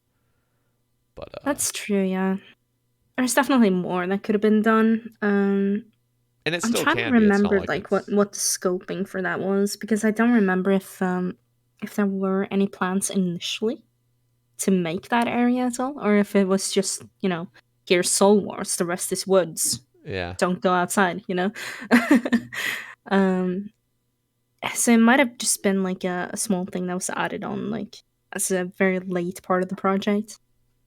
Yeah, no, it had to have been. Zuko brought up, like, Zuko's a big fan of kind of like showing Easter eggs, like little quirky things about the game, and she'll make tweets about it.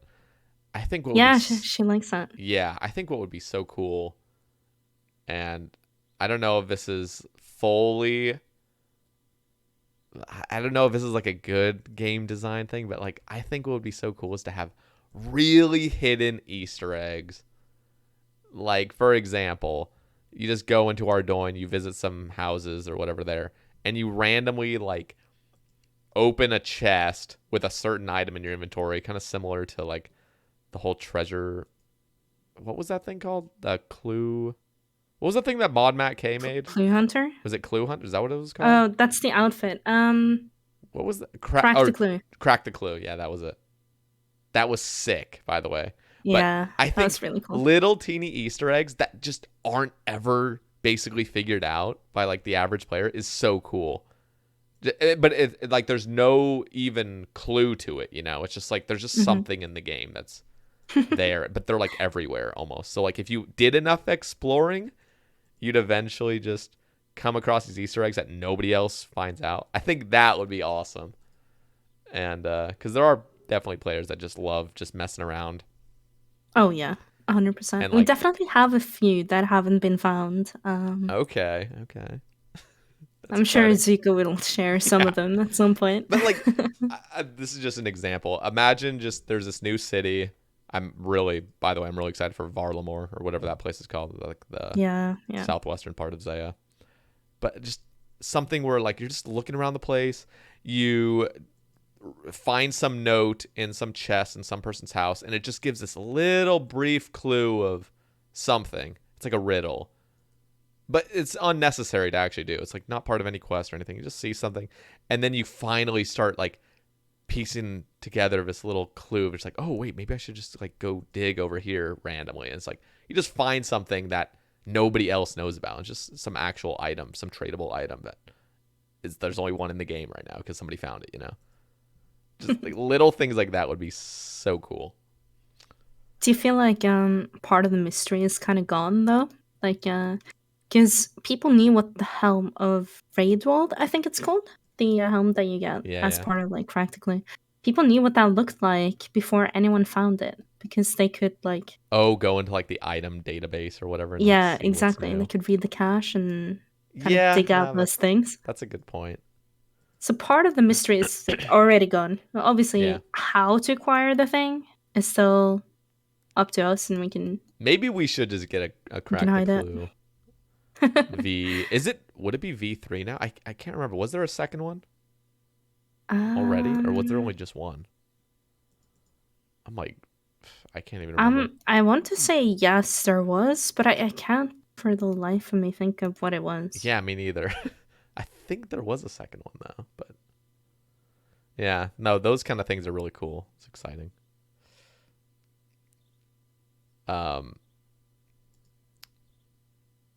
Any other newbie memories before we move on?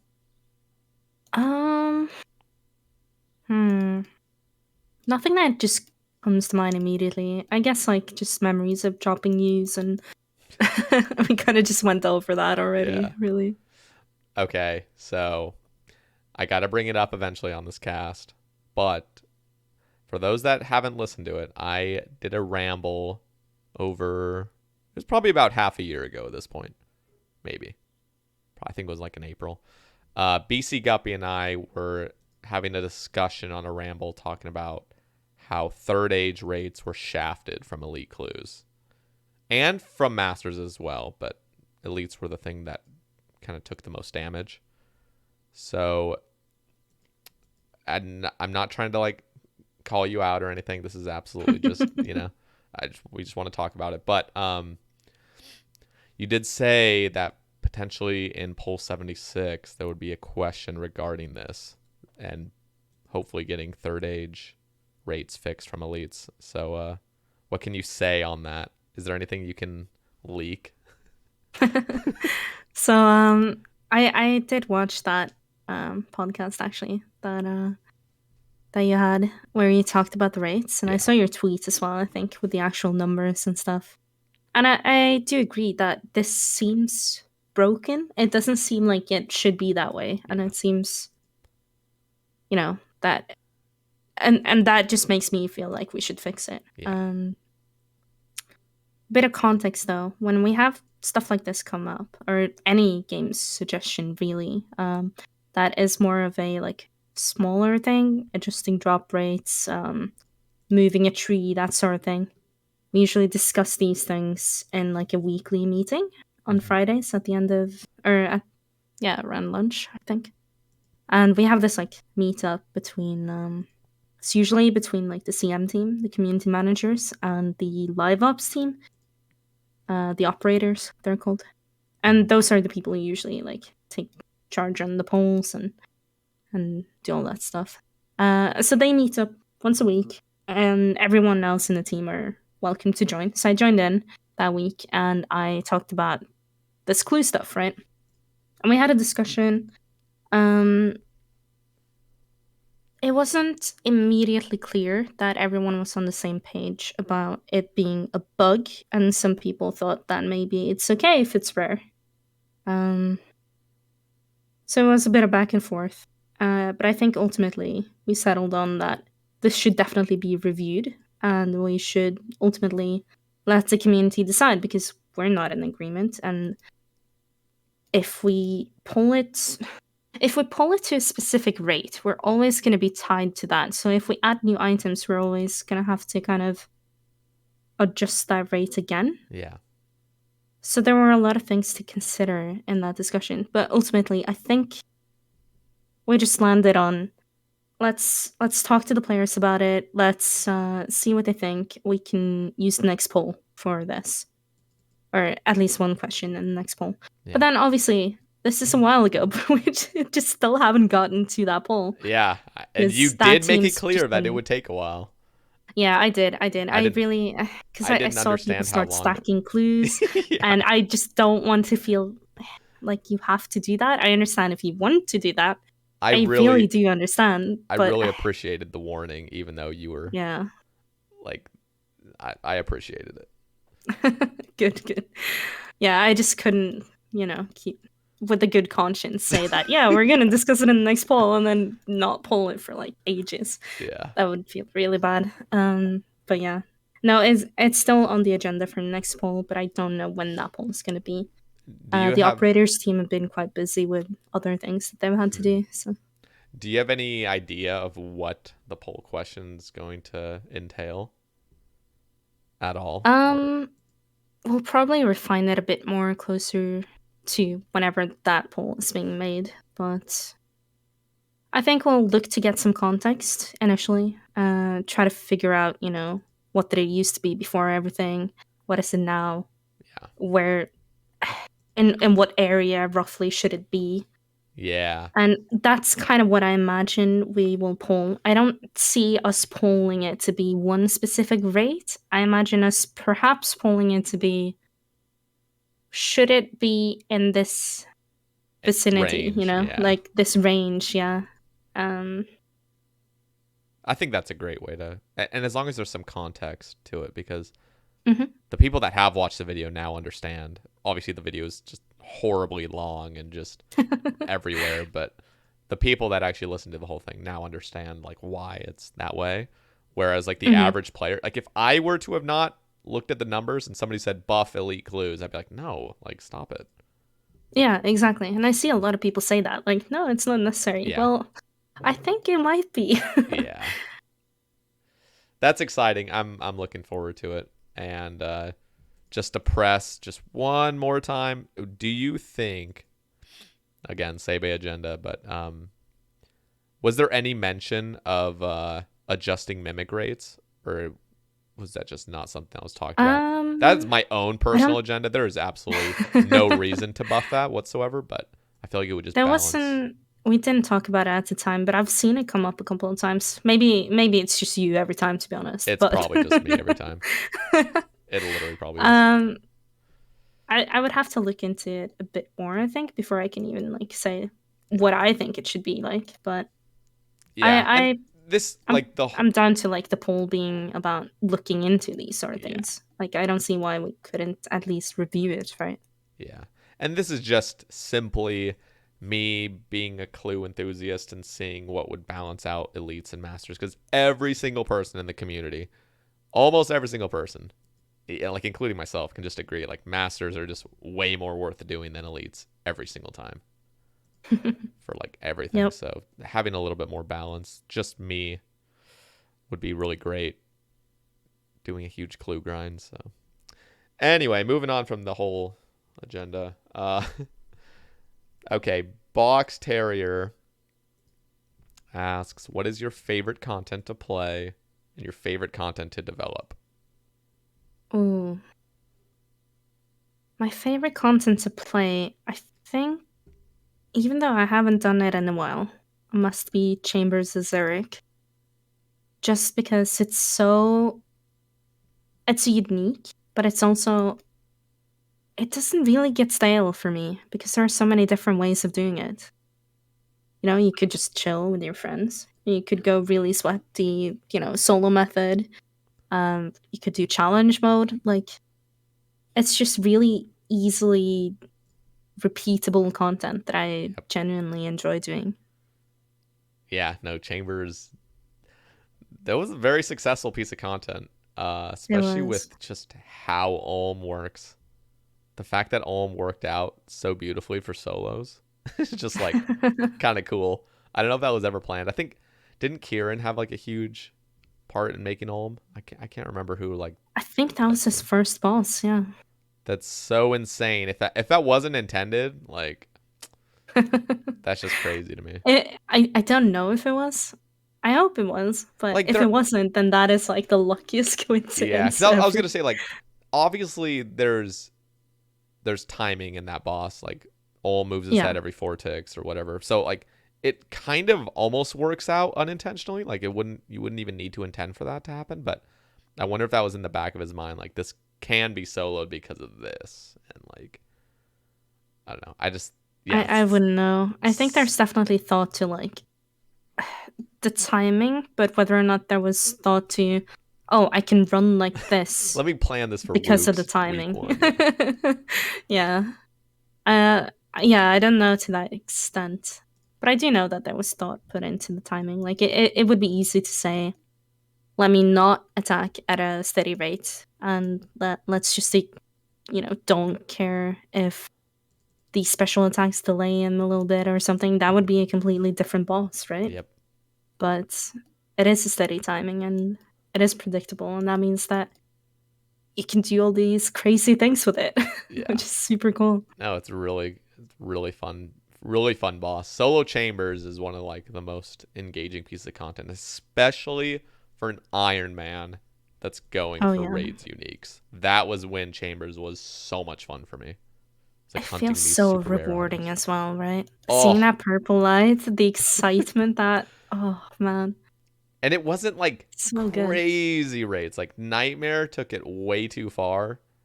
Oh yeah. But like with Chambers, you got like if you're going, steady, like if you're pulling out like steady solos where you're not dying, you can see purples relatively frequently. It was really exciting. I got my first dex in a solo, and that was seriously. Oh yeah. I couldn't wipe the smile off my face for like 2 days. I was so ecstatic about it. That's so cool. So, what about favorite content to develop?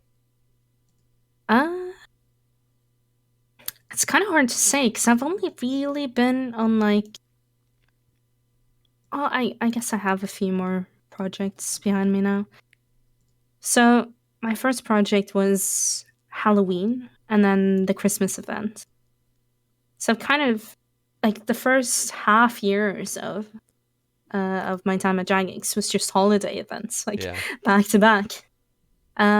Which didn't it was fun, but also you knew it was like a it didn't. temporary thing. Yeah, That's just exactly. yeah, That's why I really wanted to like. I really wanted to make a change to the game. yep, Feel like what I put in mattered.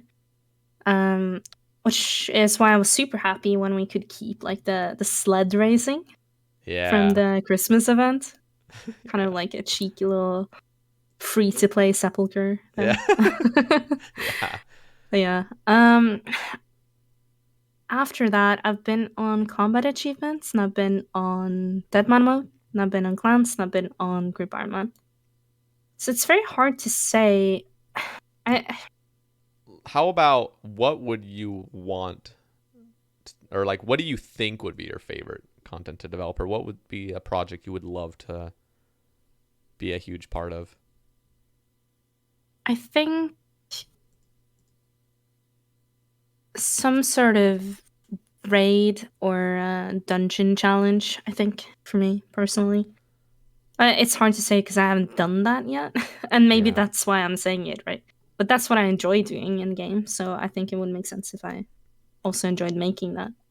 yeah. It does appeal at least. But yeah. What do you have any kind of thing to leak about next? That's like Hmm. Are you working on that at all, by the way, or is that? No, no, I'm not. I just really wonder how that's being implemented because I never played Nex. I think it was in RS2 before RS3. Again, like I have no sense of history between 2008 and 2013, basically. Like nothing. So I always thought, I just assumed, oh, Nex is RS3. I didn't actually know the difference Right? really Yeah. between the transitions. I never played Nex either, so I don't know what it was like back in the day. Do they just like directly just take it from what it was in RS2 and just kind of make a few little changes to it? Like I just wonder how big of a project that is if it was already a thing. So that's the starting point. The first step of the process would just be like literally grab the old code and just copy paste it into current engine RuneScript and see how it goes. And clean it up. And then fix all the issues that makes it not work, like commands that we don't have yet and stuff like that. And then just boot it up and see what happens. That I imagine was the first step. But then you need to start considering, their meta when they introduced Nex back in the day was totally different to what we have now. Because they had worse weapons, but they also had pack yaks, and they also had overloads. We don't have that. Yeah. So you need to adjust it accordingly, right? Yeah. And if you don't, then it might be too challenging. And then it's also a question of like, Nex has some mechanics that, and forgive me because I haven't played this myself, but from what I can tell, it has some mechanics that could be better. And so it's a question of how, like, do we change them at all? How true to the original should it be? And what's the nostalgia factor? Yeah. Is the nostalgia factor the look and feel of it? Is it the mechanics themselves? Is it how much you have to chug brews? Like, what is the nostalgia? And how can we mimic that but still make it a boss that fits well into old school? Yep.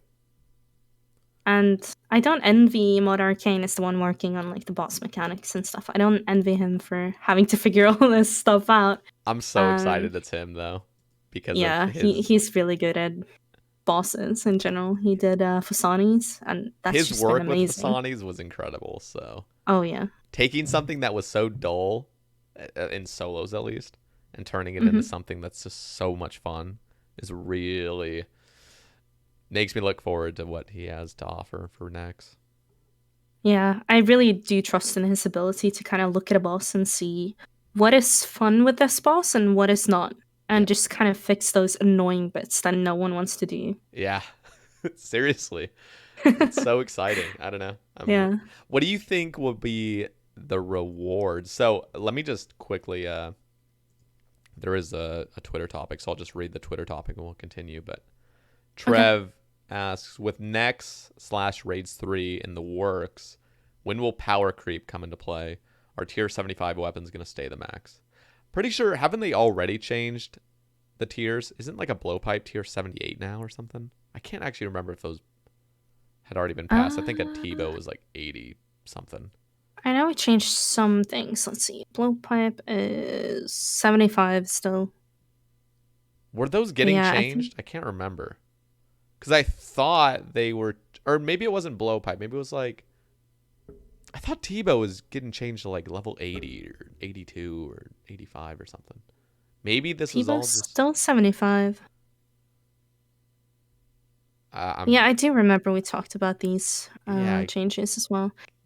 I can't remember. It's hard to say because we don't have like a united stance on like, okay, here are our future plans and these are all the weapons we're going to introduce, in the next coming years. No one's really made a plan like that, and perhaps we need one. Perhaps that's exactly what we need. I know that Mod Arcane did some work on, figuring out the rewards for Nex and just kind of trying to present our current weapons and armor and stuff in a very presentable way so that you can easily see like where the gaps are between different things.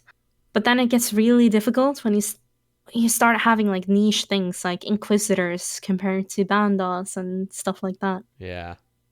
Um, and whether or not the solution to this is just to add more niche or simply accept that new things can be just straight up better than old things. Yeah. What? Well, here. It's really, yeah. One thing Sorry.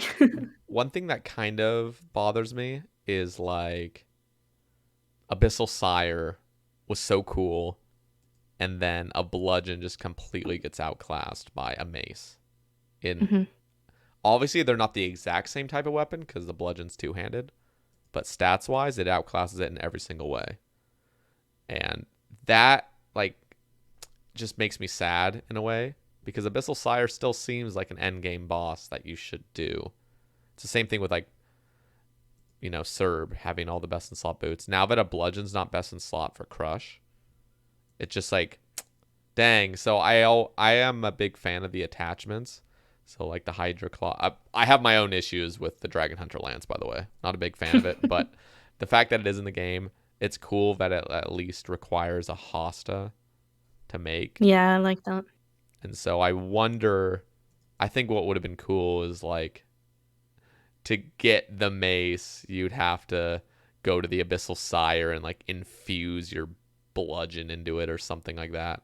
Just some, I know that would make no sense and everyone's like probably thinking I'm weird, but it just sucks that like now my bludgeon's just out of commission and they're really now if you just do Fasanis, you can just kind of I don't know. Maybe it is fine because you kind of have to grind a bludgeon in the first place to grind Fasanis. It's like a stepping stone in a way, which is cool. But yeah, I think it's okay where it sits right now because of the price of a maze. and the amount of hours Mace. it takes. Yeah, that too. The rarity of it. But that is reflected in the price somewhat as well. Yeah. I think that something that a lot of people don't think about when they think about like how it's called like how relevant, I guess, a weapon is they need to consider the rarity and the price. Yeah. Because the bludgeon is still used by a lot of people.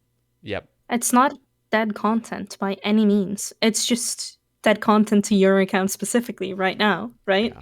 Because there's no point where you have a mace and would want to use the bludgeon. Perhaps in the future there will be. Like, we don't know that, and we can easily make it relevant by introducing something that, oh, you need to have, you know, a strong two-handed weapon for this or something. That is true. That would also kind of be artificially doing so, just to keep it relevant. But yeah, my point is, for all those people who don't have the mace yet, or just simply cannot afford one, sorry about the voice crack, who cannot afford one yet, for those people, that weapon is still relevant. So price matters a lot in these things. That's true. And I mean, Sire is just an easier boss, and it's way quicker to get. So yeah, you got some good points. With that in mind, could we introduce like Bandos 2, right? Which is essentially like Bandos armor, but stronger? We could. And if it's rare enough and difficult enough to get, then that wouldn't, you know, it wouldn't devalue Bandos too much because that is true. It would still have a place for those who don't have it yet or can't afford it. Yeah, and Bandos is pretty easy now with what we have in the game, especially if you're doing it in like teams. So yeah, no, I do agree with that. I don't know, my whole thing with like they have these Slayer bosses that are that were at one time, and again, things got to progress. But if there was all of a sudden like just better boots and prims, it's like, oh, I never even need to do Serb almost. But you still would, I guess, in a way. Same thing with Bandos. If it's easy enough to get, I guess that's like a stepping stone into getting something better. So there are good Serb points. is an awkward one because it's such high slayer. I can't speak anymore. It has such a high slayer requirement to do. Like 93, is it? 91. It's high. I think it's 91. Oh, yeah, 91. Sorry. It's still quite high. So it's not something you're going to do like early on for an account. And grinding to get to that point to then just move on to the next thing immediately after, which might be better. It's like at that point you might as well skip Serb. So Serb is weird, but something that you can do earlier on, like Bandos, I think still has a place regardless. Yeah, no, you got a good point. So, I don't know. Some of the people I've talked to on the Sae Bae Cast, I know BC Guppy's a big advocate for like having some crazy item come from Raids 3 or potentially next or something like Tebow worthy, where it's like the Tebow is the drop, but everyone wants the same thing with like a scythe. Like that is like the thing. So, and I know the wand that's coming out is kind of like the big ticket item, but I feel like some people feel like it's a bit underwhelming. Again, these aren't really my thoughts. I don't really mind what comes out as long as it's a slight improvement to the meta currently. But I do know that a lot of people thirst for like some crazy good item that's just like, wow. It's just really, it makes it so exciting, like when you know that you get a purple. Is it going to be that big one thing? Or is it going to be something else that you still want, but it's not that exciting to get? Yeah, I completely get that. I don't remember if the wand was supposed to be like the Tebow of the raid or not. You know what? Okay, so sorry. I know I'm interrupting you at this point. I'm just really excited for Raids 3, but the Kopesh that's coming out. Oh, like, yeah. The thing that has like the minimum hit, kind of. Mm-hmm. Again, Sae Bae agenda coming in, but I really want that to be like a halberd where it can attack from one other tile away. Interesting. Yeah, I think other people can agree with me on this point, is that I think they want it to also work. I think people want it to do full damage against Corp because it's like a really good stab weapon, which is what Corp's generally weak to, is like halberds on stab and spears on stab. So like a new Kopesh that would deal full damage to Corp would be like the new meta almost for. See, I wouldn't really mind that as like a principle, just because like we said before, like Zami Hasta is still really relevant for stuff like, the lance. So I personally wouldn't mind that. That's not a confirmation that it's coming or anything. Yeah. It's just my opinion. But yeah, I think that would make sense, actually. That's just like, I was like, oh, I really am dying for another weapon, a melee weapon that can attack from a further range, like a halberd. I really wish there was another thing like a halberd, and that's what I want the Kopesh to be, just because the halberd is like so bad as a main weapon to use. It's just good for speccing. Mm-hmm. And so having like a main weapon that can attack one tile further away would just be so cool. What if you could attack like 2 tiles in front of you? That'd be crazy. It'd be really cool. That'd be interesting. And what would be cool is if you could like switch it. I don't know how that would work, if that's even possible, to have like the defensive style attack one more tile away. Ooh. And then you could switch it. I don't know if that's like, if that could even be coded properly. Should be. I think that's possible, yeah. Like that would be pretty sick. You could just change it on the fly. That'd be pretty cool. Yeah. What are your thoughts on the wand being a different variable, like the speed changes? I think it's interesting. I think it changes up the meta a bit. And it makes you have to rethink a lot of things. Stuff that you're kind of used to doing already. I remember seeing on the beta world, seeing Addy figure out Ulm already. That was really cool. But stuff like that is what I'm so excited to see, like how are people gonna adapt to these situations that they know so well, they have the muscle memory for, but now they need to reconsider everything that they know because of the speed. Because it's not that good. Like if you miss hits on that, it's not that great because it gets a lot of its strength from like how rapid it is. Yep, absolutely. What do you Yeah, super excited to see it in play for sure. What do you think about the new armor that's coming out with low life? So, as a preface, I really respect Lake's opinions on a lot of like raids items and stuff like that. And he was just saying how that it's like a 2-piece ranged armor set that's like super squishy.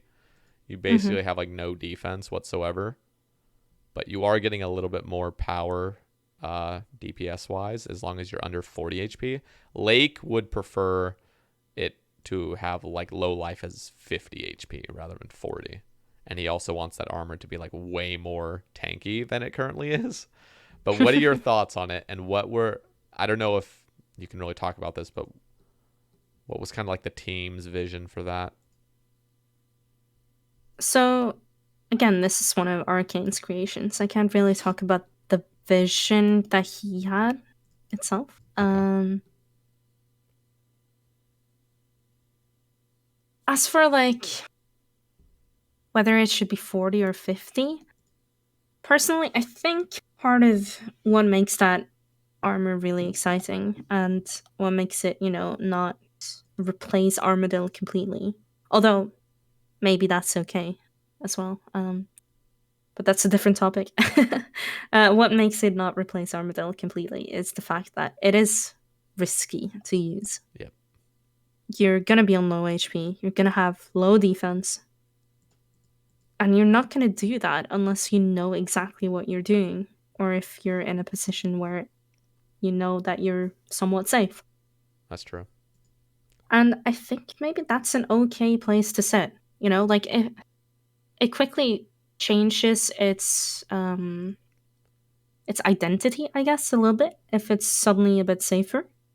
It's not that low life, high risk, high reward kind of thing anymore. Yeah. If you suddenly have a bunch more defense and you're a bit higher, like you can't be one hit anymore, but essentially, depending on what you're doing, of course.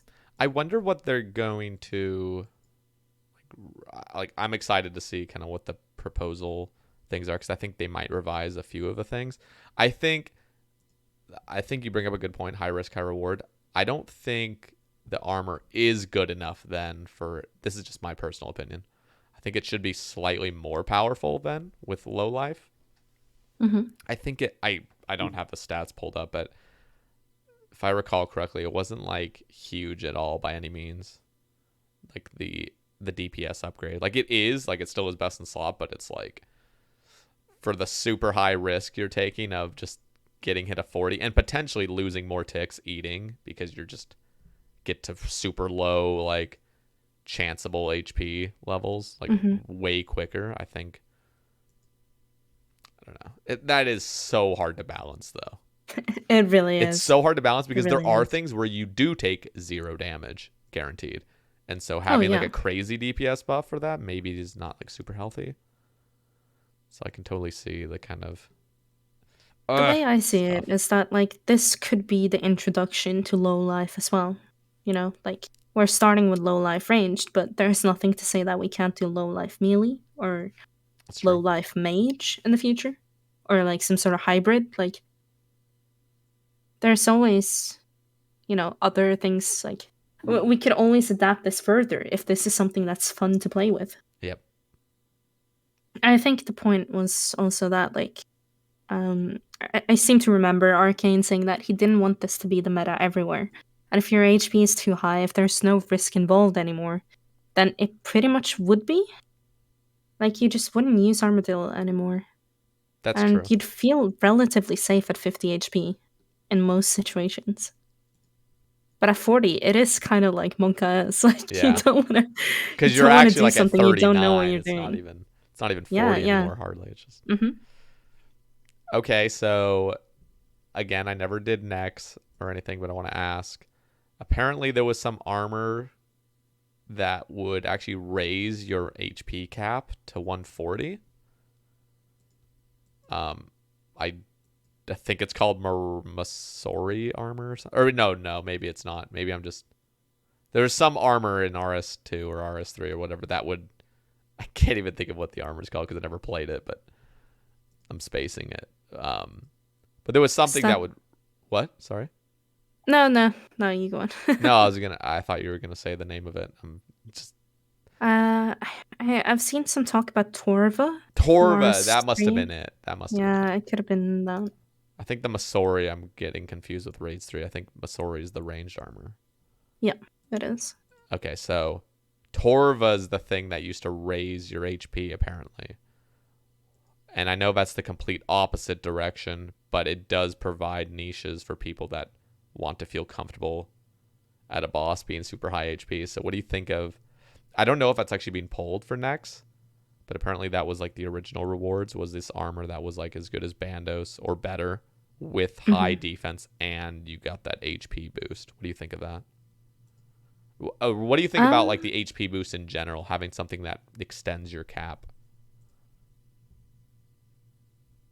I think it's interesting. There's space for it, right? But we also have like overhealing foods and stuff, so you'd have to make sure not to like devalue those too much, I guess. Yeah.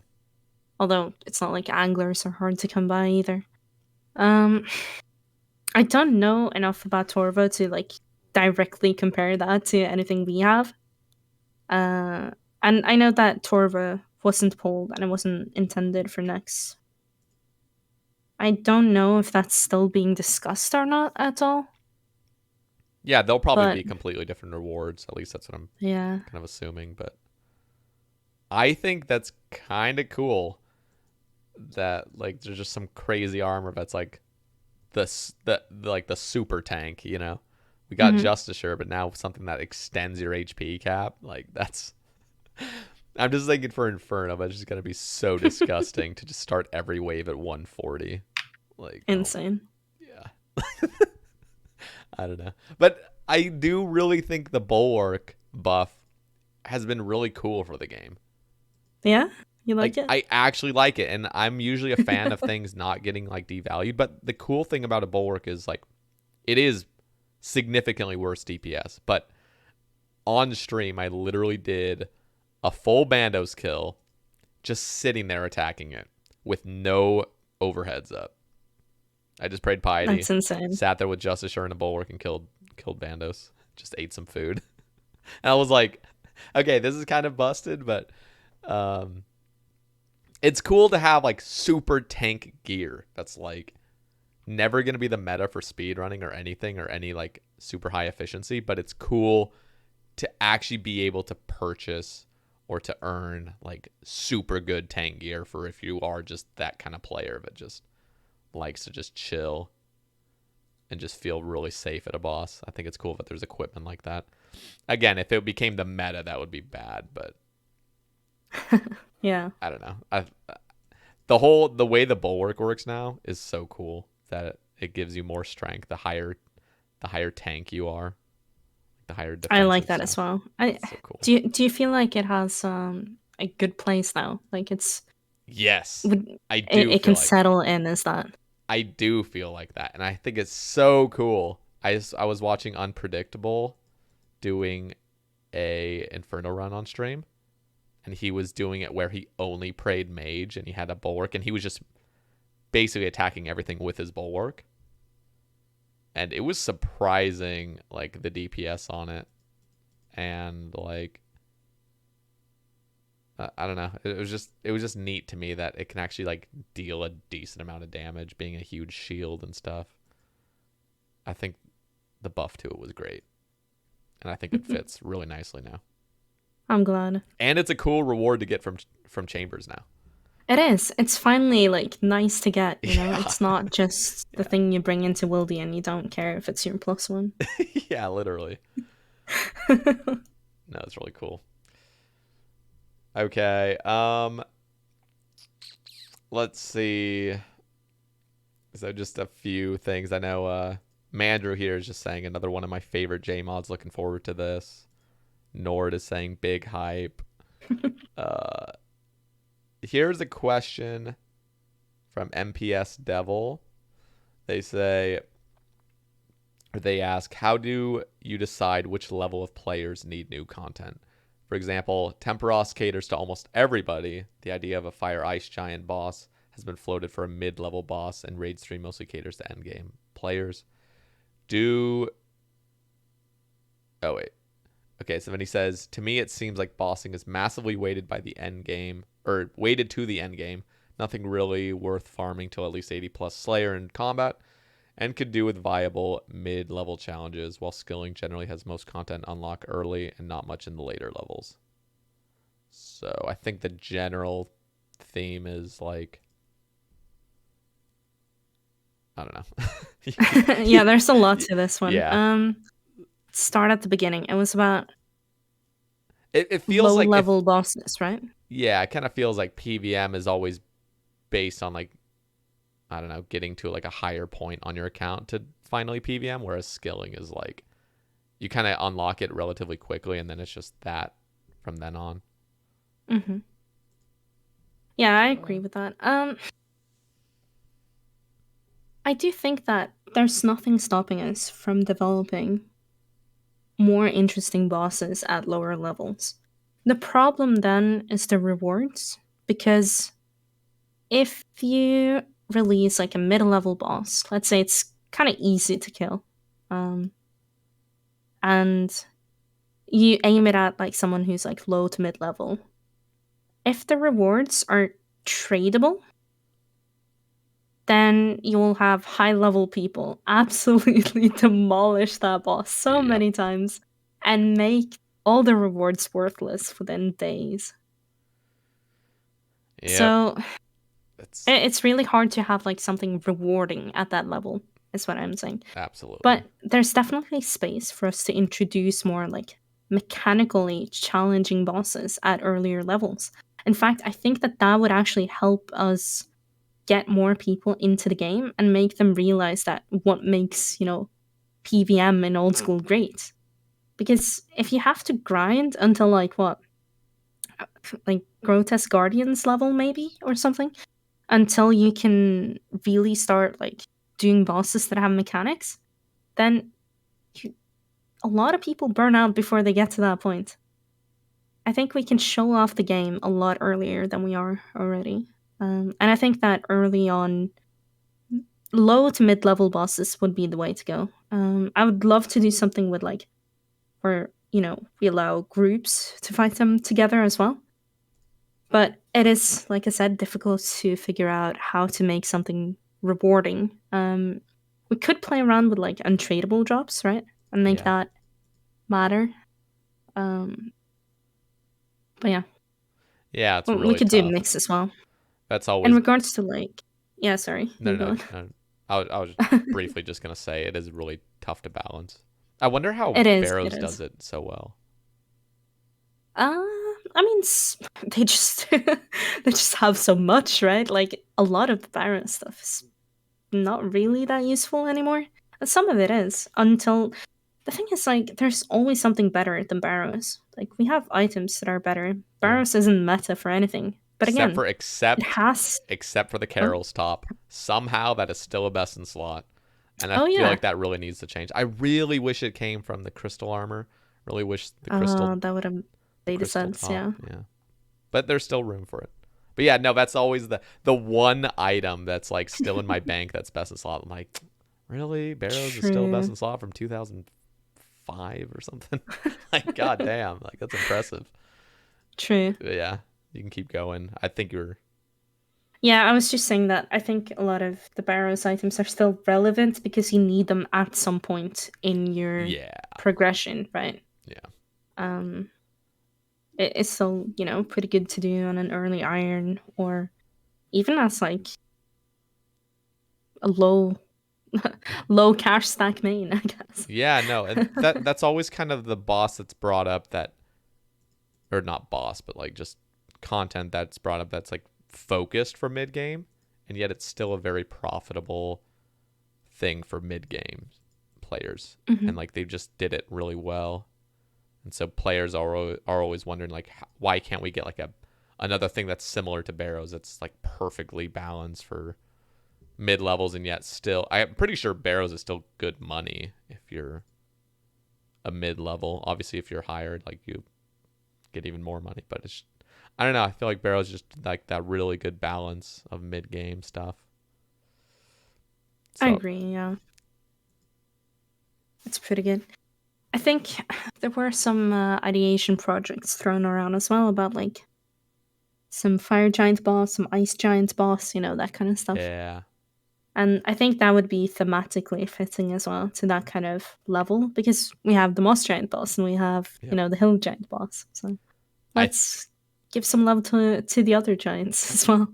I think what would be sick. Okay, did you ever play Crash Bandicoot Yes, on yes, I PlayStation did. 1? Mm-hmm. Okay, did you ever play Crash Bandicoot Warped? Like the third one? With the Ooh, I think so. Wait, let me Google it. Okay. It was the one where you'll just have to like just look at it real quick and see if you remember. Yes, yes, I played Okay. this. Okay, so there was a few levels. The one that I'm thinking of is the blue guy, like the blue demi boss that you fight on the third kind of section. I can't even remember what his name is. It's like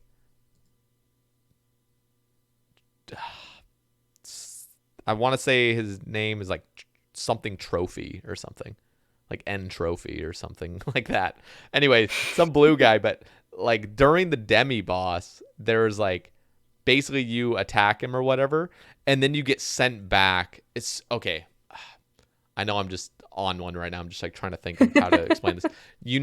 Like the lunar quest when there's like a little thing where like you have to find the right path.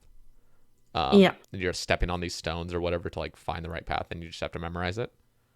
It's similar to that, but you're not memorizing really anything, I don't think. But it would be like a 3-phase fight where you attack the boss, and then you get sent back, and then you have to cross somewhat sort of like a Sodaseg maze or something.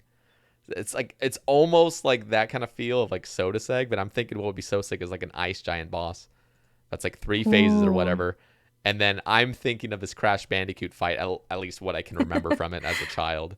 It's like you get sent back and you have to run back up to it, and there's like a certain path you have to make, and there's like lightning or whatever coming out, potentially like little ice things falling on you or something like I like that. rather than just attacking the boss and then killing it.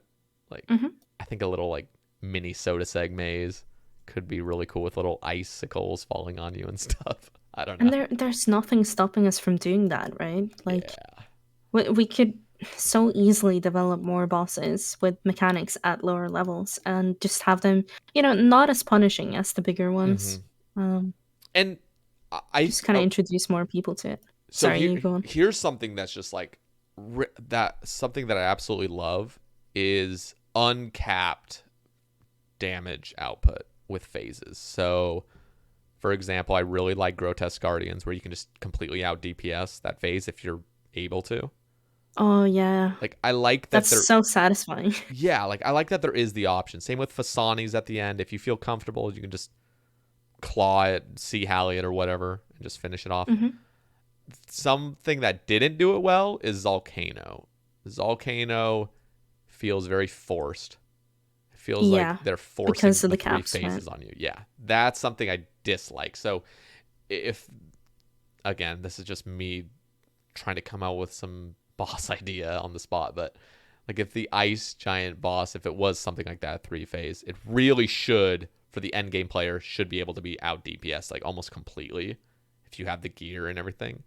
Whereas for mid levels, low levels, they would probably have to go through the 3 phases. But those forced upon you caps really irk players, really irk me. They really do. So. Yeah, that's a very good point.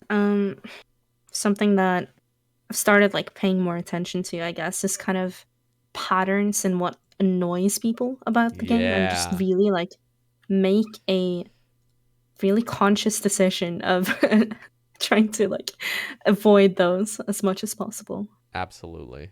You know what's somebody was kind of mentioning this, and I'm actually really tempted to make a video on this, or like not even a video, but like a spreadsheet of like the tiers of fun clue steps.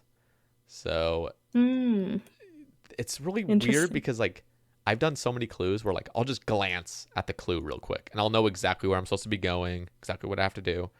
And internally, I have a little thought of this clue step sucks or this clue step is awesome. Like or like somewhere in between. Where's Dragon's Eye on this list? Dragon's Eye is pretty low. It's pretty bad.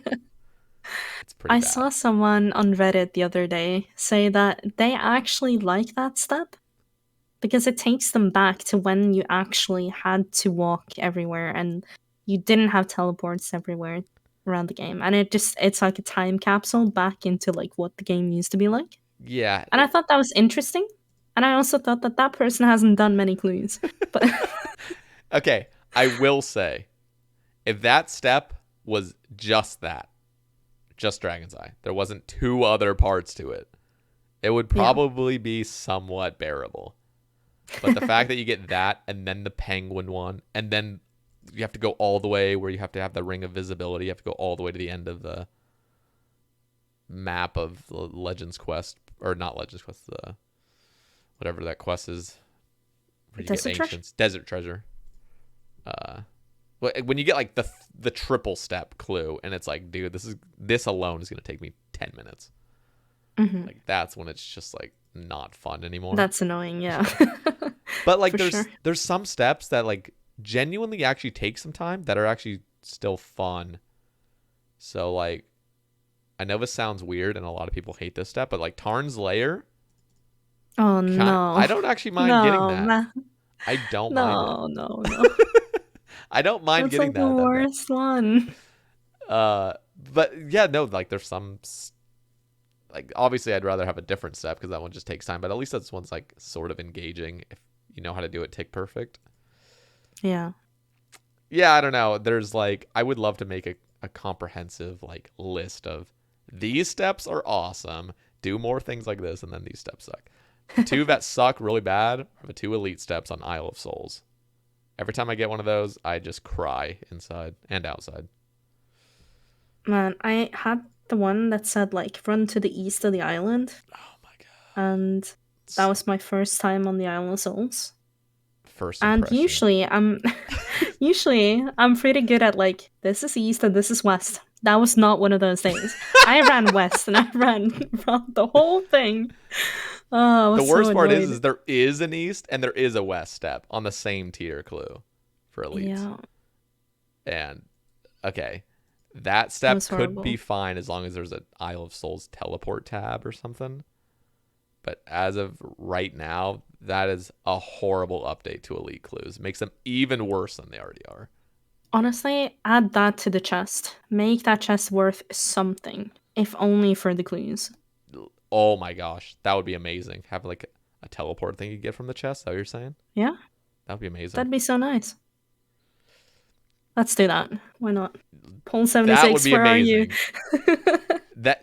And the thing is, that's like exactly the type of thing I want for, again, Sae Bae agenda, but I think a Forthos dungeon teleport would be so cool, and you get it from participating in the dungeon.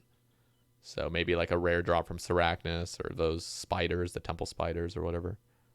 Like, Right. and then it can be charged with, I always suggested like a Forthos amulet that's charged with red spider eggs, because almost everything in there drops red spider eggs. And you could use those as the teleport charges, kind of like Lizardman Fangs charge your Xerix talisman. I don't know. I like chargeable teleports like that, to be honest. I'm not a fan of like chargeable gear necessarily, to some extent, but Charged I feel like weapons it makes more sense with teleports at least. Oh yeah, absolutely. I like charged weapons, as like the Arclight I think did it well. Dragon Hunter Lance could have done it well, but it's just permanently free. I like charged weapons though. Degradable stuff I hate, Yeah.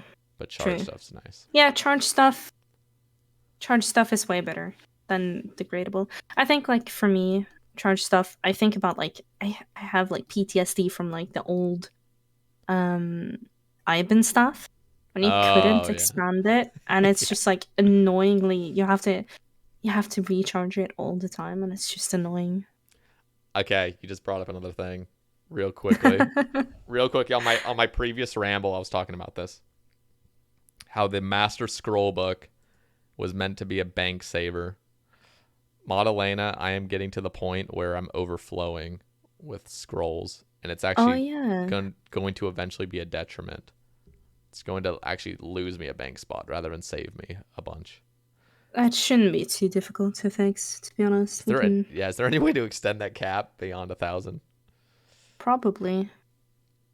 What I'm guessing is that like the current stuff in there is just it's probably capped because of the amount of variables that the dev at the time decided to give it. Yeah. And was like, this is enough. And then Yeah, years no, later it 1,000 wasn't enough. is 1,000 should be enough, but when you're an Iron Man and you hoard everything, like you just want to store it in there. So It's definitely something we can discuss in one of those like Friday meetings again, right? yeah, So and it's a PvP bring it up, update because guess put it what? on the Yeah, no, for real. Like it's a PvP update. Did you watch when Fuse died with his Master Scroll book, lost all his stuff out in the wildy? He was doing a clue. Oh So really? this is a beautiful PvP update that can. I haven't seen that. I'll be holding That's like amazing. 20,000 scrolls and somebody will kill me. Or revive PvP. You single-handedly dying will revive PvP. Yeah. Awesome. Tony Gunk asks, I think we need to use magic more in bossing. We also could use some low-level PVM. Wait, I just had deja vu. Did we just read this already? Oh, no. We did. I think it's a different one. It is a different one. The mid-low tier boss started. Yeah. A mid to low tier boss could require some spellbooks to kill, and there could be altars within the boss layer that swap spellbooks mid-fight. Thoughts? Well, we've already kind of covered like low to mid-level bosses. I think that's a good idea. I would like to see some like actual mechanics on them, not just knock something back and come back and attack me kind of thing, like Obor is. I'd like something more challenging, but not as punishing. Yeah. What do you think In about? terms of Yeah. yeah, No, sorry, you go on. No, I think we were about to say the same thing about magic being. Yeah, in terms of magic, I would like to see it used more. I hope it's used more in raids 3, like Tombs of a Masket. That would kind of fit the style of, a lot of people have been saying this as well. Like I've seen a lot of players kind of hoping it will be meta in Tombs of a Masket because of Chambers of Zarek being ranged heavy, TOB being melee heavy. Then this would be True. fitting to have be, magic heavy. Obviously not only magic, but it would make sense. It would fit that. Yeah. This is not a spoiler by any means. I don't actually know what the metas will be at all. I don't think any of the boss designs are final at all either. So we need a harm staff, is what you're saying. Yeah, go panic buy harm staffs. Thank you.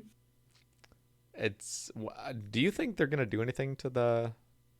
Or I guess I say they. Do you think they're gonna, like, you're literally part of the team, but what do you think about the harm staff being probably completely devalued by the time the new wand comes out? Again, like it could fill a niche, but the harm's very expensive and it takes a long time to get. It is very expensive. And it's getting it worse is and quiver. worse with new gear upgrades. It is. I would like to see it still useful. I know that it was hurt quite a lot by thralls. Yeah. And then the I would hate arcane- to see it, be lowered even more by the wand potentially like overtaking it. And I'd like the to see it arcane have buff as well. Oh yeah, there's that as well. I would like to see it have more of a kind of like niche use case, perhaps, to make it relevant still. Because it just kind of feels like it should have that, being that rare. Yeah. It shouldn't just be like a hard-hitting weapon. It should have something more.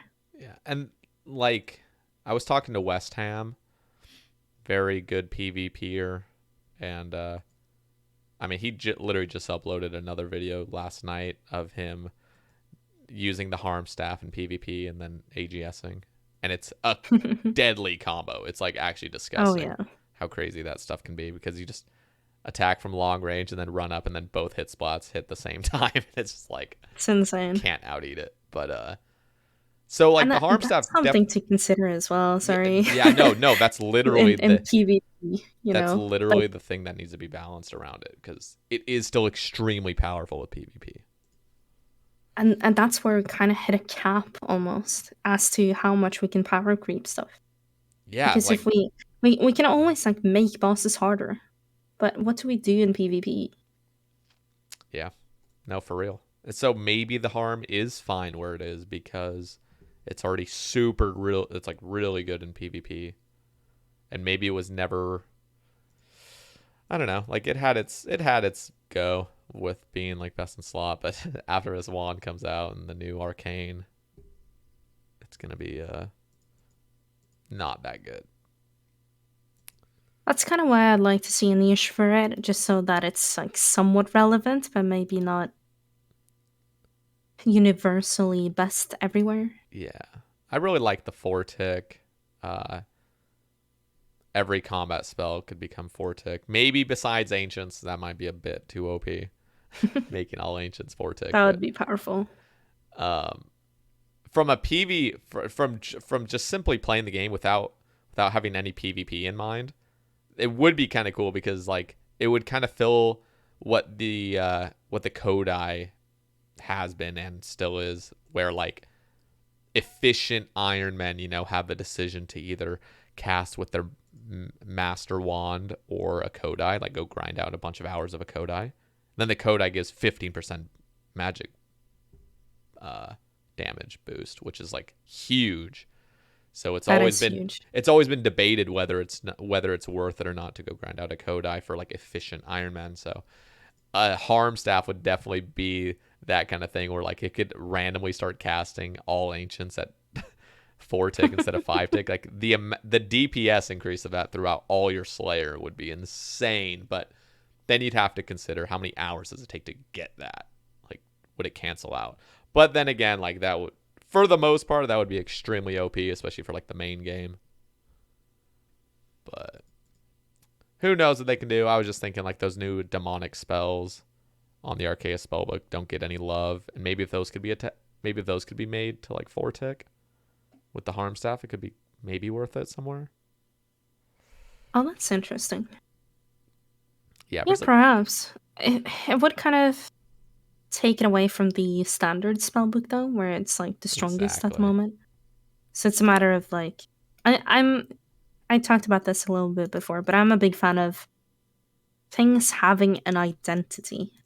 It's something that I fought very hard for when we initially talked about the blowpipe being nerfed. Yeah. Because one of the original suggestions internally was, let's make it 3-tick. That would help solve all the balancing issues. Yep.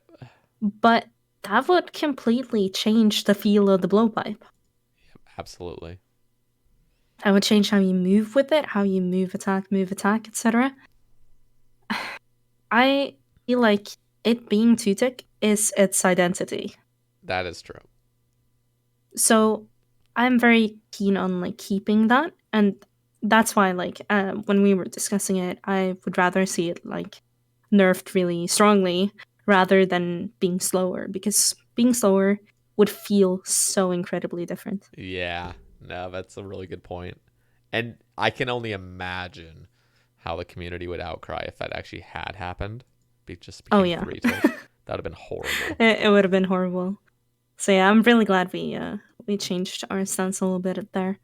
And that's how I feel with the dins as well. That's why I asked about the like its identity, right? Like, does it feel good where it's settled now?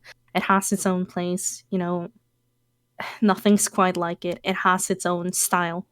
Yeah. And that's what you think of when you hear dins, I really love that it's 5-tick, by the way. It's weird because the identity of it is still kind of like that super slow 7-tick thing. Because I used to use it just to like aggro a bunch of bosses. Like I would do jellies and just bring the bulwark occasionally. And now that it's 5-tick, it's like, geez, I have like no time to like reset. Like it used to just be like spec and then like kind of chill out, get my mobs all like grouped up and stuff. I just felt like I had so much time with that 7-ticks. Now it's 5 and it's like, geez, it's like rushing me at this point. It is. It's a good feeling though. Anything that's sped up feels good. If it's slowed down, it loses its identity. Like, Oh yeah. yeah. And that's why I kind of want an own identity for the harm stuff. Yeah. I guess it kind of has it with the Forte thing, but I don't know if that's powerful enough to be like, when you hear harm staff, what I think of is heavy damage. Yeah. But if there's a staff in the future that's heavier damage, then that's not really gonna matter much anymore, and that's not gonna be like its identity. So Yeah. I'm not saying every weapon has to have one either, by the way, but I think something as rare as that one Yep. ought to have one. Absolutely. Yeah, it'll be tough to see kind of like where it goes. It's just because like the Tome of Fire is the thing that's actually hard carrying it. Yeah, That's true. like the Tome of Fire is wonky. 50% extra damage. Like that. That's insane. That's like the biggest problem. That's Winter just Todd is so broken in general. Like Tome of Fire, the XP rates, the crates, like what? is weird.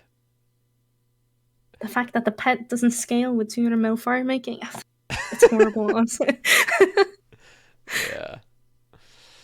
You should I know this is almost like an irrelevant topic, but back when the harm used to actually be really good, and it's the outlook of the harm was like it was going to be best in slot for a long time.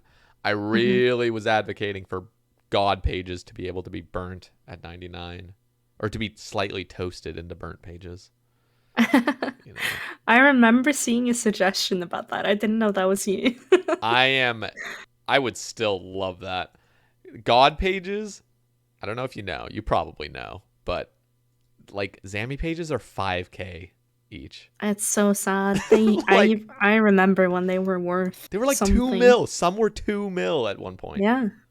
You did clues What and, like, you got happened? pages and you're just like, oh. I remember back in 2015, I would grind mediums out.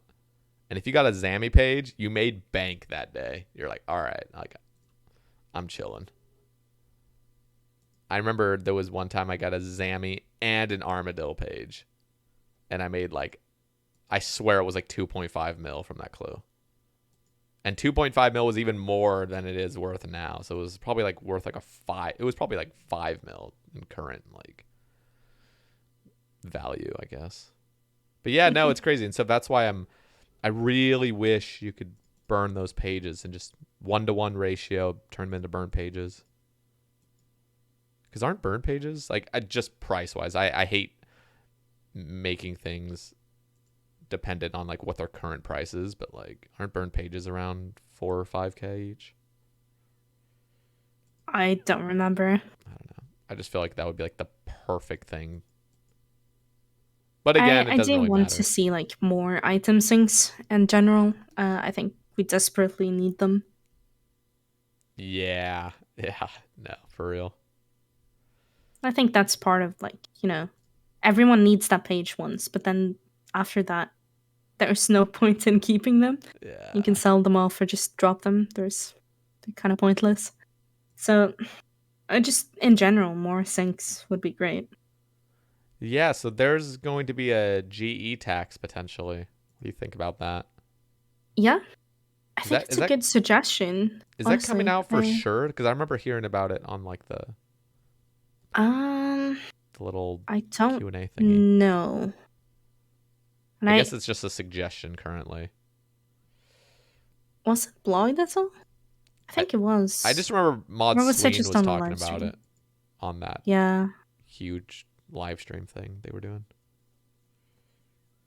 I honestly don't know if it's confirmed or not. I don't remember off the top of my head. I think that's a great idea. I think that should have been the case a long time ago. I think that would be really good, actually. I'm interested to see if it would be... because this is the whole, like, GE tax, but also that tax goes into a pool to then buy items out again and just delete the item, right? Yep, That one. was the idea. Yeah. I think it would be interesting to see if we can do that with, like, every item, or if that's something that is only done towards like very specific items. What kind of rules are determined around that? Yeah, no, it would be tough to like draw the line of what's deemed something that needs a sync or not. Exactly. Like, do we need a feather sink? Probably not. Do we need a bandless chest plate sink? Maybe, yeah. Probably. Do we need pages synced? Yeah, we do. See, that would be That's tricky. cool. Is like, I don't know, like the new thing that's going to replace Bandos is if you need to sacrifice your current Bandos set, you have to like sacrifice it to the Bandos god or whatever, and then he gives you the power to infuse the new upgraded thing. Like that's kind of like a cool way to sync like items. Yeah. But at the same time, I totally understand like just having something be on its own without having to obtain something else as well. I played a game that had a system like that, kind of, where every like spare item piece that you had, like armor or anything like that, would you could sacrifice it to your god to get kind of favor with that god. And then in return, that god could give you certain perks. Like eventually you could buy gear, I think, but it would also give you like buffs or even like temporary buffs that would just, you would buy them with some favor, but then it would only last an hour and then you'd have to get more favor. Yeah, interesting. Stuff like that.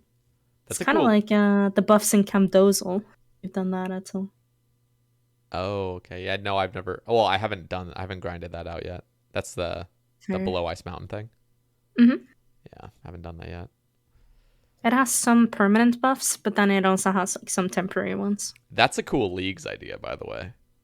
Something where you just like, I don't know, like these little 1 hour buffs or something. You just chuck like half your bank. You're like, you want to just destroy all this stuff, and you get like an hour of like crazy buff or something. Okay. It kind of reminded me initially about what we did with relics and not relics, sorry, sigils in Deadman mode. Yeah, that's where some of them had like temporary buffs. Yeah, I honestly the whole moving like sigils or relics or whatever to DMM, I think was a really cool thing. I feel like a lot of PKers loved that. I think it was so exciting. It was. I didn't get to play it myself, sadly, but I think it was so interesting to watch. Yeah, because it just completely changed everything, right? Yeah, absolutely meta changing. And it was really cool to see like how good these people are at just adapting to new things. Literally, yep. They took it on really well, and just it looked like they'd been PKing with them for ages, even after just a few days. Yeah. So it was really cool to see. It just sucks with Deadman mode because like even the players themselves understand like, a week or two in, there's just people that are just quitting because it's so demoralizing to lose all your stuff, Oh yeah. And that's just kind of like that's just how the game mode has to be though. It's super, super it punishing. Is. So the question is like, can we do something to make it less punishing? I think we did make some changes to like say that you can keep your XP and stuff. Yeah. I didn't play it. It so should probably have been like that from the beginning. Yeah. I'm too like uneducated on it. But I just remember I briefly popped into an Abyss stream and he was like, anybody that's not a content creator still playing Deadman mode right now is like it's just it blew his mind that like there was people actually just still playing for fun at that point, because it was just like so many people had already lost the desire to play because they died or something. But if you weren't milking it for content, he just didn't understand. That's just kind of the nature of DMM, I guess, though. It's supposed to be temporary. It is, yeah. And that's how we can get away with like giving insane buffs like that as well. Yeah.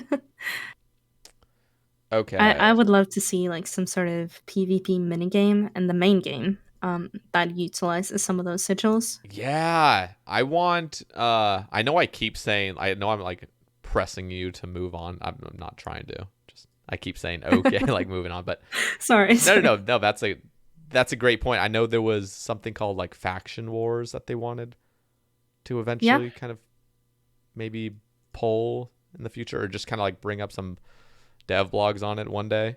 But faction wars with relics as like a mini game would be so sick.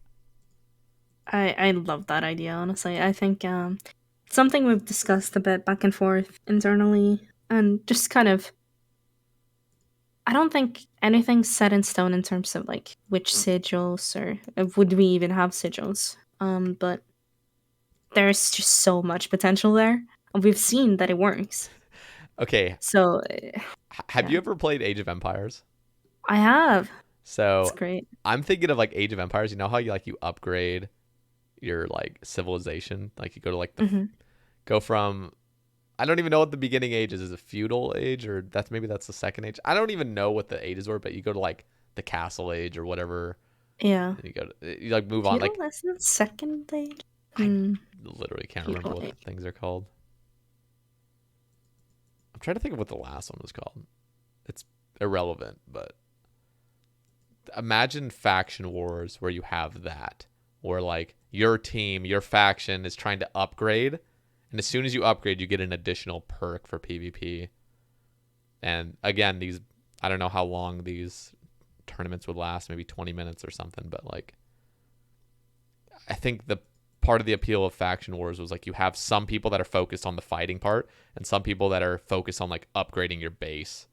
And the more upgrades you do, you can like prestige it, and then everyone gets like a new buff to do something. Like that would be so cool. And they're just very really short cool. 20-minute like faction wars. That's awesome. And we could do it like multiple ways. Like we could have these like little 20 minutes ones, and then we could have like longer ones as well that last like a day or like a week, you know. True. And you kind of just rely on like a faction, I guess, to carry on while you're away. I wonder and hope that they still have the base when you come back. Yeah, I wonder how that's gonna work with like boosting. That's like the danger of this stuff. It's like I don't remember how it was presented, but I think that in any sort of system like that, we would need 3 factions.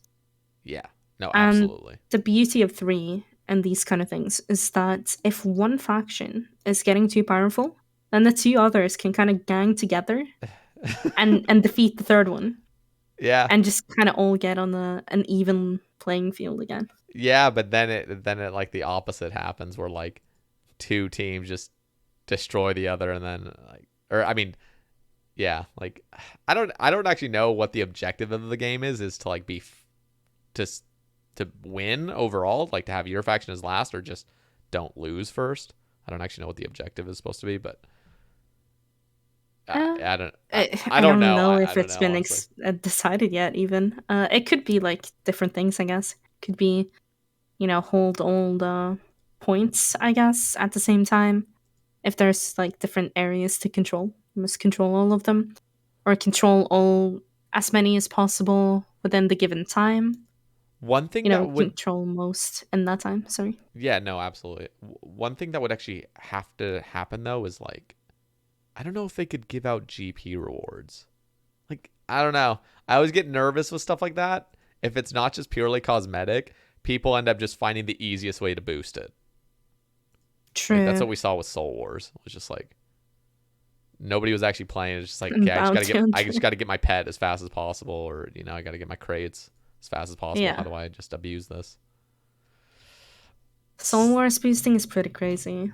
Yeah. I've seen how it works. It's crazy. Yeah, so like players find out how to abuse things. So there would have to be just like, I don't know, one game going on at a time or something, or just like moderation going on. Like I guess it depends on what you want from it, but you could have a buy-in so that like all of the stuff is actually generated by players and nothing is generated by the game itself.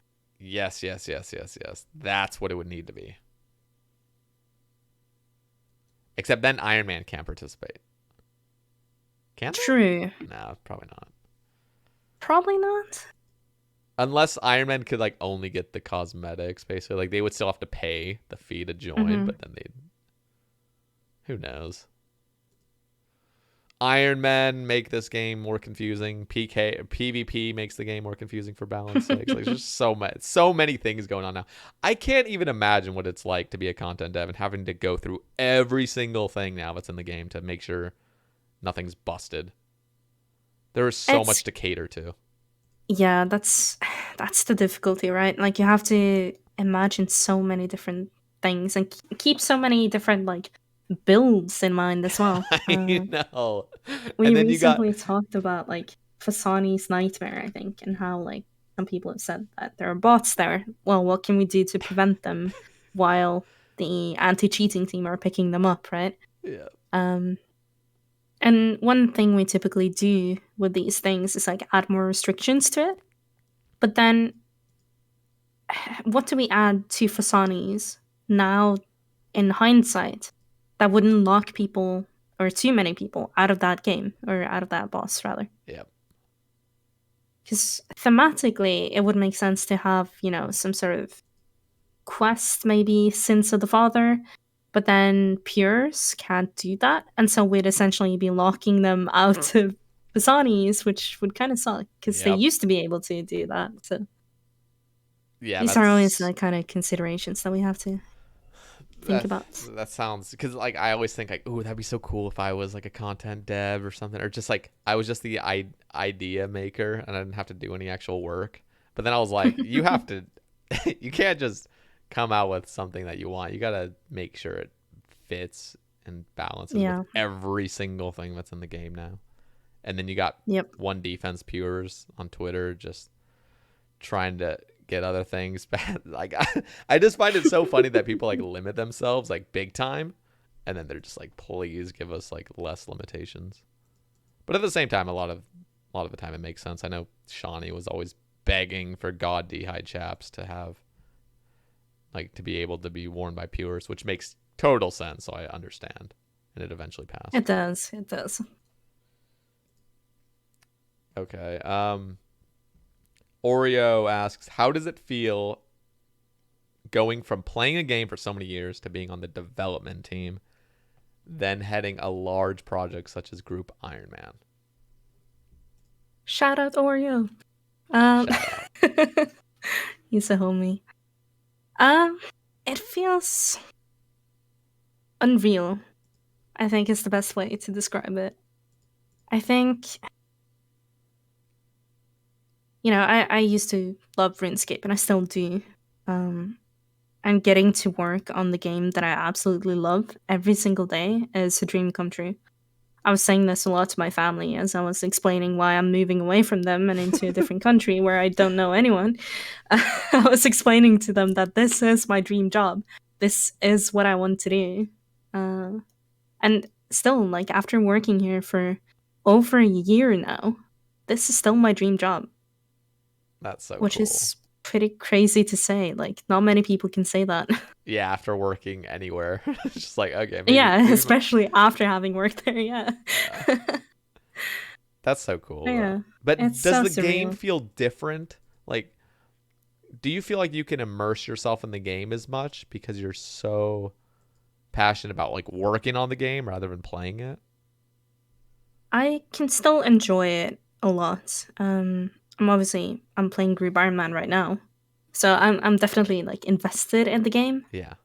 but I don't get the same excitement as before because everything is kind Yeah. of spoiled to me in terms of I know what's gonna happen within like the next, I don't know, 6 months probably. Yeah. I don't know all the details yet, but I will before they're live. So I get to be excited and then I get to forget about it again before it comes out. Yeah.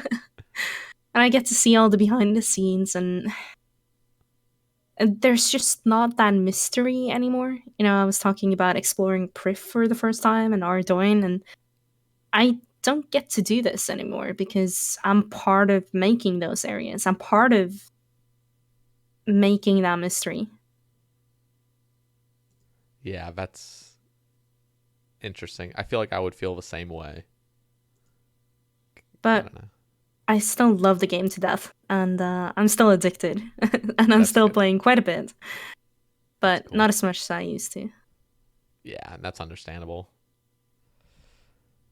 Yeah, no, it's cool. It's cool to me because I don't know. I'm a little envious that you get to like work on the game, but at the same time, I know that would, if I feel like if I was in the position, my passion for like doing my, crazy grinds in game would just kind of get cloudy. I wouldn't be as focused on it. I'd be so much more focused on like coming out with, a new raid or something with Jagex or whatever. Right. So. I think one of the more difficult things that not a lot of people talk about as well is that, like, as a player, you kind of have to watch your biases as you're developing as well. Yes. I would have like such a struggle with that. I struggle with that, and it's something that I really try to catch myself in as well. I enjoy doing high level PVM, like Chambers of Zerg. I've done a bunch of solo CM. Like that's what I enjoy. Yep. So if I'm told to go program like a low level boss, that's not as appealing to me at first sight. But then I start to get excited when I think about, like, I can actually add mechanics and I can make this enjoyable, and it can feel rewarding if done right. And that's when you start getting excited again. So you kind of just have to realize that, okay, well, it's not exciting because it's not what I usually love doing, but you can still find enjoyment in it, and it can still bring a lot of joy to other people. Yeah. That's a good outlook. I would have such a hard time doing that. I'd be so obsessed with what I want to come in the game, I wouldn't look at anybody else's thing. That's probably a good thing, and I'll probably never work for Jagex, and that's probably a good thing for the community. I'd be so focused on my clues and everything. I do feel like I could bring some good insights, but yeah, I'd be way too selfish. Okay. I'm sure you can bring a lot to the table, and to be honest. Well, like, thank you. You can always have a look at the website and see if we're recruiting for anyone. Thing is, like, I know they're pretty cool about, like, bringing people over to interview and stuff. Yeah, like, there's something. So I can't code at all. Like, I don't know anything about coding. I don't know the first thing about, like, software engineering or anything. So I remember our Mod Arcane, like, months ago was telling me, he's like, yeah, you should apply for Jagex. And I'm like, dude, what are they going to pay me for? Just spewing random ideas out? Like, I can't do anything. But I guess there's other positions at Jagex that don't require coding. Yeah, definitely.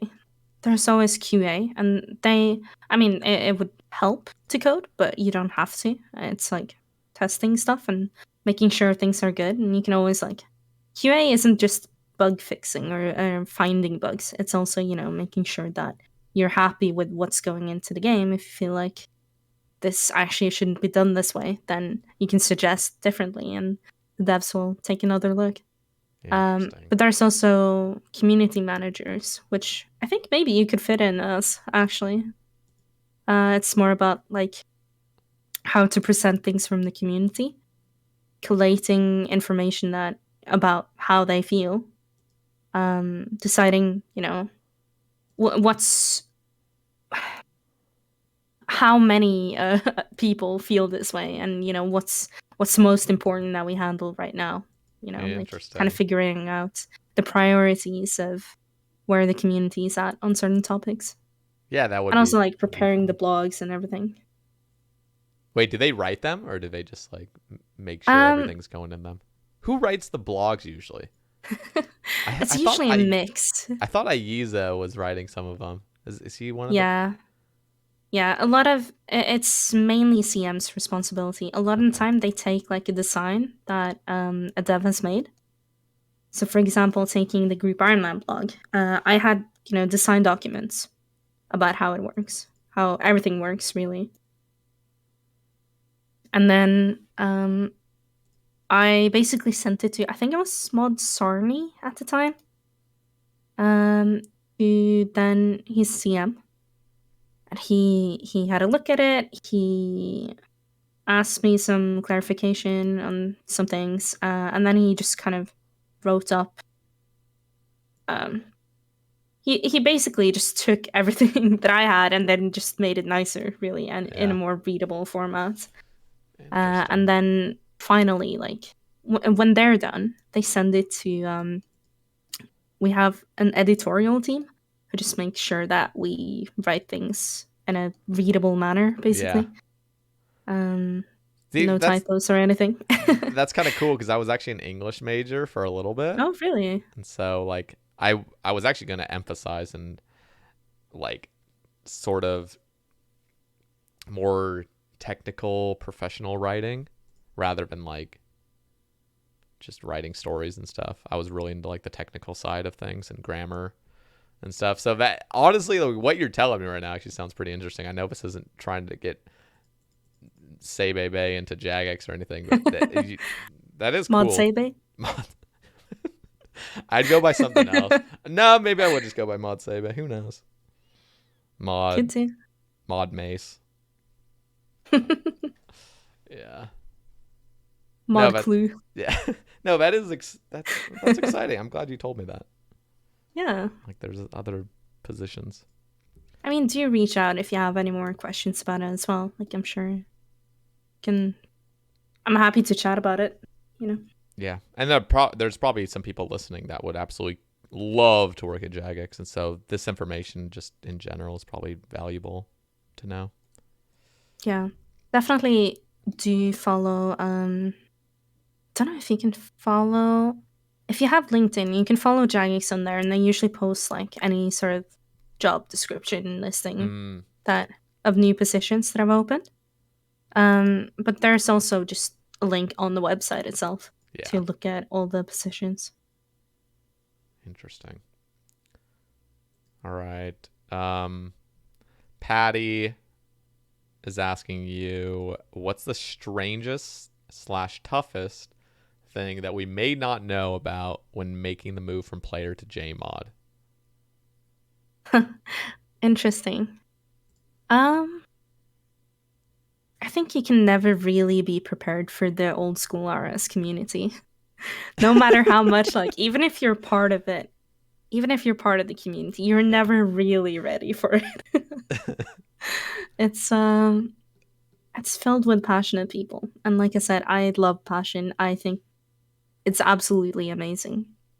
But obviously, with so many emotions involved, you also get a lot of negative emotions thrown at you at sometimes. And you have to be able to kind of have a little bit of thick skin. You need to be able to not take things too personally.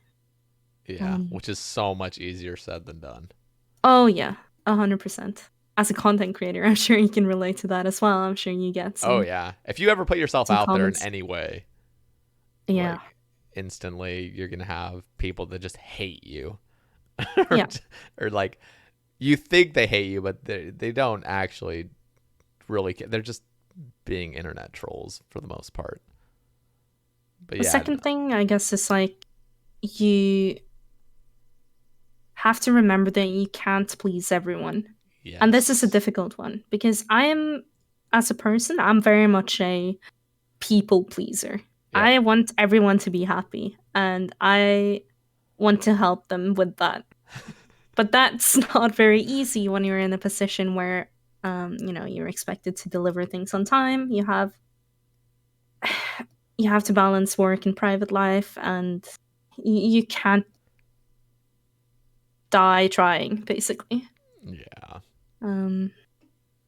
So yeah, it's hard because there's always going to be some people who are unhappy with what you're doing. People feel like they know better, and you just kind of have to accept that sometimes you can't please everyone, and you have to do the best you can, and hope that that's good enough. And it usually is, right? Yeah. You'll be surrounded by people as well who are in the same position, who definitely can relate, and people at Jagex are really cool. They're always around to chat if you're having any issues like that. So yeah, the cool bunch. The whole old school team just seems really cool. And honestly, They're so wholesome. honestly, I know this sounds like, no, maybe this sounds fine, but I think the old school team's is at its prime right now. I think really? the team is the best it's ever been right now. Well, that's really nice to hear. Yeah. Yeah, no. I think we're in a good place for sure. And that's, of course, my opinion. I bet there's like people that are PvP oriented that probably think it's in the worst position it's ever been. But for me as a player, I'm very, very pleased to have like the passion with the JMods. I always think, of course, the ones that are shown more, like you are shown, Arcane, Husky, Kieran, like the ones that are on the Q&As that we all kind of see weekly. you guys definitely get a lot more love than those that are like behind the scenes, but everybody together at Jagex, I feel like the team is in a really good position. So For sure. Yeah, there's definitely a lot of people that we don't hear about as often who are Yeah. really key in making things happen, and they don't get enough love and appreciation as they deserve. But yeah, just there's definitely a unfortunate. few people out there who really do put in the work and care a lot. So Okay, so I want to ask if there was one thing, and this is kind of going on to another topic as well, but I'm just kind of mixing it. What is something you would love to have in the game? Like if you just had the choice to bring it out without it being pulled or anything. anything at all? Yep. So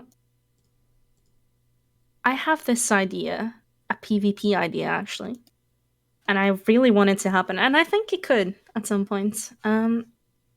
It's basically like a wave-based system, an encounter that you have. It starts off as, imagine you're talking to like an instructor of some sorts, and he's there to teach you PvP.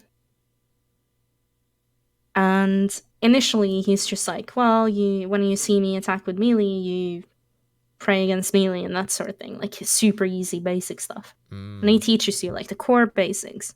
And then eventually, he teaches you the combat triangle, and then eventually he starts like running around a little bit, so you have to like be kind of accurate to click him. And then he starts hiding behind walls. And then eventually he starts freezing you, and then he steps under you and DDS's you. And you have to like, adapt to what he's doing, going through these waves. And essentially, this was inspired by like playing against LMS bots. Okay, Yeah. I was like, why can't we do that? Why can't we have literally an NPC that's an LMS bot that you play against to learn, but also eventually get rewards from? It's essentially simulated PvP, right? Yeah. Wow. And that could technically scale indefinitely. It would have milestones where it learns these new abilities, like it freezes you, it runs around corners, etc. But then eventually it knows all the tricks, and at that point you can only scale its stats and HP and how much like food it has and that kind of stuff. Yeah. Wow. But at that point, like the higher in the waves you get, the more kind of prestige there is to it. It could scale indefinitely. And you could just see the competition that could arise from this, like PvP was saying that they got to wave 102 against the instructor or whatever we call him. And, that's actually a crazy good idea. I think that's I would think love that's to brilliant. do this. I wonder how like much more difficult it would be without being so just RNG based, just because of how PvP is. There's a lot of RNG to it. Yeah. I think at like, yeah, there's definitely going to be a cap at some point where you just can't beat it. Right? Yeah. Who knows? Maybe it should be RNG based so people just keep going in and stuff. Maybe, yeah. But this could even be like a high score thing, right? That it shows up, like your max wave that you hit or something. I think that's so brilliant because on top of it being like for the end game players or end game PvPers to test their skill, it also teaches the foundations of PvP, which I don't think there's anything in the game that really teaches that. Not really, and that's I've kind of the teaching part, I guess, I've kind of borrowed from Mod Mac, who had a similar idea a while back for ideation, where he wanted to teach the basic skills of PvP. I think he had a slightly different approach. He wanted to have more of a like, okay, this is it, and then you move on to like some other tutor who teaches you this part. I would personally just want it to be like a wave challenge that essentially gets really difficult eventually. Yeah. And that could actually give rewards as well. I think that's amazing. That's how you could essentially give rewards in an almost PvP scenario. I know it's not going to be like proper PvP, but still, you could actually have proper rewards rather than them being abused. Yeah, I'm like just daydreaming about this right now, about how it could work. That's so cool. I think I like a would lot of love to people would do love this. that And show. yeah, it would definitely need some engine stuff. There are some things we can't do, like, for example, something that's so vital when you're fighting someone is seeing what they're wearing, right? Like, Yeah. oh, they switched to Yep. like a staff, so they might mage me now. Or a DDS means they're gonna melee you. We can't really do that with NPCs without changing the entire NPC. Oh, really? So we can't change out, their weapon. If you have an NPC that just changes its weapon, it's actually a brand new NPC that just kind of Really? got all of the stats and everything from the previous one it used to be. Interesting. So ideally, we'd have like some sort of engine command to like kind of switch out, at least on humanoid characters, kind of switch out its top or its helm or whatever it is. The same as we can do on your player, Yeah. but with NPCs. I think that's a brilliant idea. You know what? This was like a few years ago. They were kind of talking about some zombie wave based thing where you have like a team of like 5 or something that's like camped in a house, and you have just a bunch of zombies like storming the house, breaking it down and stuff, and you have to like repair it and like That'd be so cool, yeah. fend off all the zombies, like some wave based thing. That used to be like all the hype back in the day, was wave based zombie games. True. Plants versus Zombies. You got Call of Duty, Black Ops Zombies. I remember that was a huge thing. Like, Oh, I used to play that. yeah, those zombie waves like that. I don't know. Some potential there as well, but who knows how that would work, because you don't have like guns. You just have like ice barrage, which is I don't know. Yeah, I would just love to see that kind of PvP instructor thing happen. I think one of these days I would like to kind of prototype it a little bit to see what we can do and what we can't do currently. Try to identify what we need from engine to make this actually happen, and then see if I can get some support from the team to actually make it happen. That would be amazing. That'd be so cool to see in the game.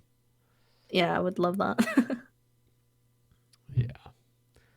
Okay. We're gonna kind of wrap things up, but first, I want to ask you for, like I ask most of my guests, 3 shout outs to maybe people on the Jagex team that don't get enough love, or just anybody that you feel like you would like to give a shout out to. I already shouted out Oreo. He's my friend in the comments, so Oreo's hey a legend. Oreo. He is. He's really good at the game. As for Jagex people, some of the people who don't get a lot of love, don't even know if they're gonna see this podcast, to be honest. Mod Ash But doesn't get enough love. I'm kidding. Mod Ash gets a lot of love. He also gets a lot of other stuff as well. Well, yeah, no, shout out him. He is an absolute legend. I work in the same, like, we have different development teams, and I work on his team, and it's a pleasure, honestly. He's so knowledgeable and just a very reassuring person to work with. That's awesome. I know that, like, whatever code issue I have, I can always come to him, so he's amazing. Another mod as well is, and she's kind of a veteran actually, is Mod Melee. And you might not even know who she is. She's not really present on social media or anything like that. But she runs the operators team.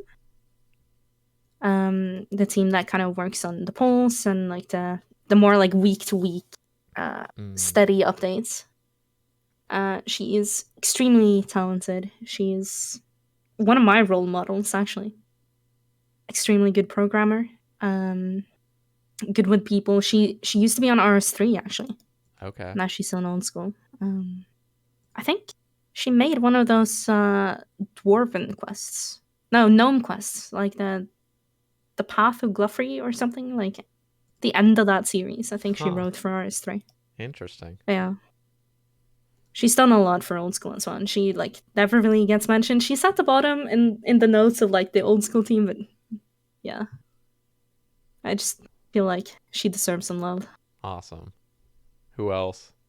2 more. Who else? 2 more. Oh wow. Or Okay. 1 more, 2 more. It doesn't have to be at Jagex, but just in the community in general.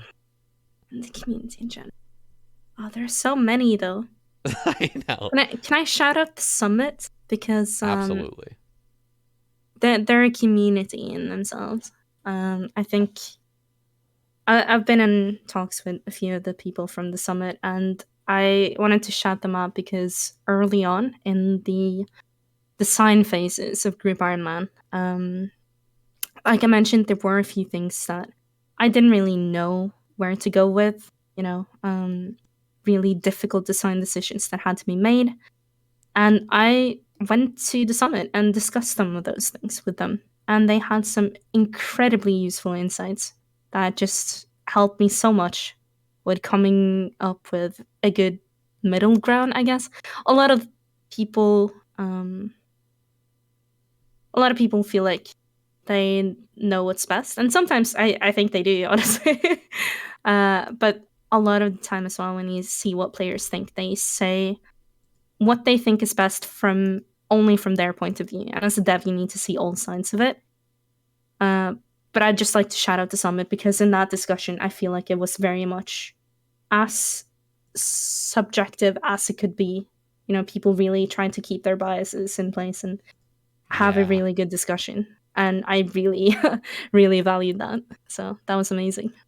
Yeah, no, I can also attest to just everything's very fact-based almost. It's like there's no like strong biases that are emotion-based. It's just very, I don't know, they're just super smart people in the group as well that just know a lot about the game and super passionate about it and just want the best.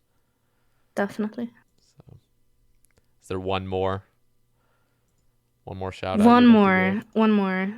I can do this. There's so many. I love you all. Yeah, Dark Purple.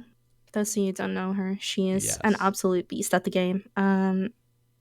She streams on Twitch, and she holds a special place in my heart because I taught her Chambers like a few years back, and now she's doing speedrun solo CMs alone without my assistance at all, and she's way better at the game than me now, and it makes me so proud.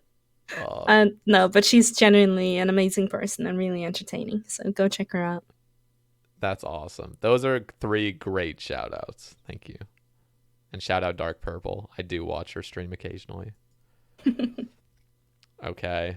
Mod Elena, I have to say it has been an absolute pleasure talking to you.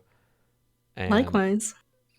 Time flies, I swear. Like it really does. It's been over 3 hours and it feels like we've been talking for 15 minutes. Can't believe it. So, I want to make sure that I have all the links in the description. So I'll have your Twitter. Would you like your stream? I mean, can do. I don't tend to like plug it, I guess, because you're a JMod. Kind of like, it's like what Zuko yeah, was saying. usually I just don't want to like use my JMod influence to kind of get humble. traction, but I also don't stream a lot, so just don't feel like you have to sub or anything. You don't have to follow. Just feel free to plug it, but I don't expect anything from it. Very humble of you. So I will have it in the description for those interested, and your Twitter. Is there anything else you'd like to have linked? No, that's good. I mean, career pages of Jagex if you want to send people. Yeah, no, I think I will do it for this one. You'll have to link it to me in the Discord, and I'll let me find it. So, but thank you, Mod Come Elena. work with me. It was an absolute. I've never been across the Atlantic Ocean, so who knows? Oh, really? I want to go to a Rune Fest first. I want to go to Rune Fest so bad. I've been stuck up in my room for way too long. I need to see some real people, and I feel like Rune Fest would just be absolutely amazing to go to. Rune Fest was so cool. I've been once, just before I started working here. Yeah. And it was so much fun. Can't wait for the next one. I am going to go to the next one whenever it is. I hope it's next year, but who knows? I hope so. I don't know if you have any info on that? I have no clue. I know that we're still working from home, so obviously the company is very careful with everything. Yeah. I'd honestly not expect it next year. I would be extremely happy if we had it, but I wouldn't expect it. I would Yeah. expect it to be another year, sadly. Okay. Well, Mod Elena, we'll leave it off here. Thank you so much again. And thank you guys for all listening. And we'll catch you on next week's. Next week's, I'm not spoiling the guest yet. But yeah, you guys will find out soon on my Twitter. All right. Thanks for having me. Yep. Peace.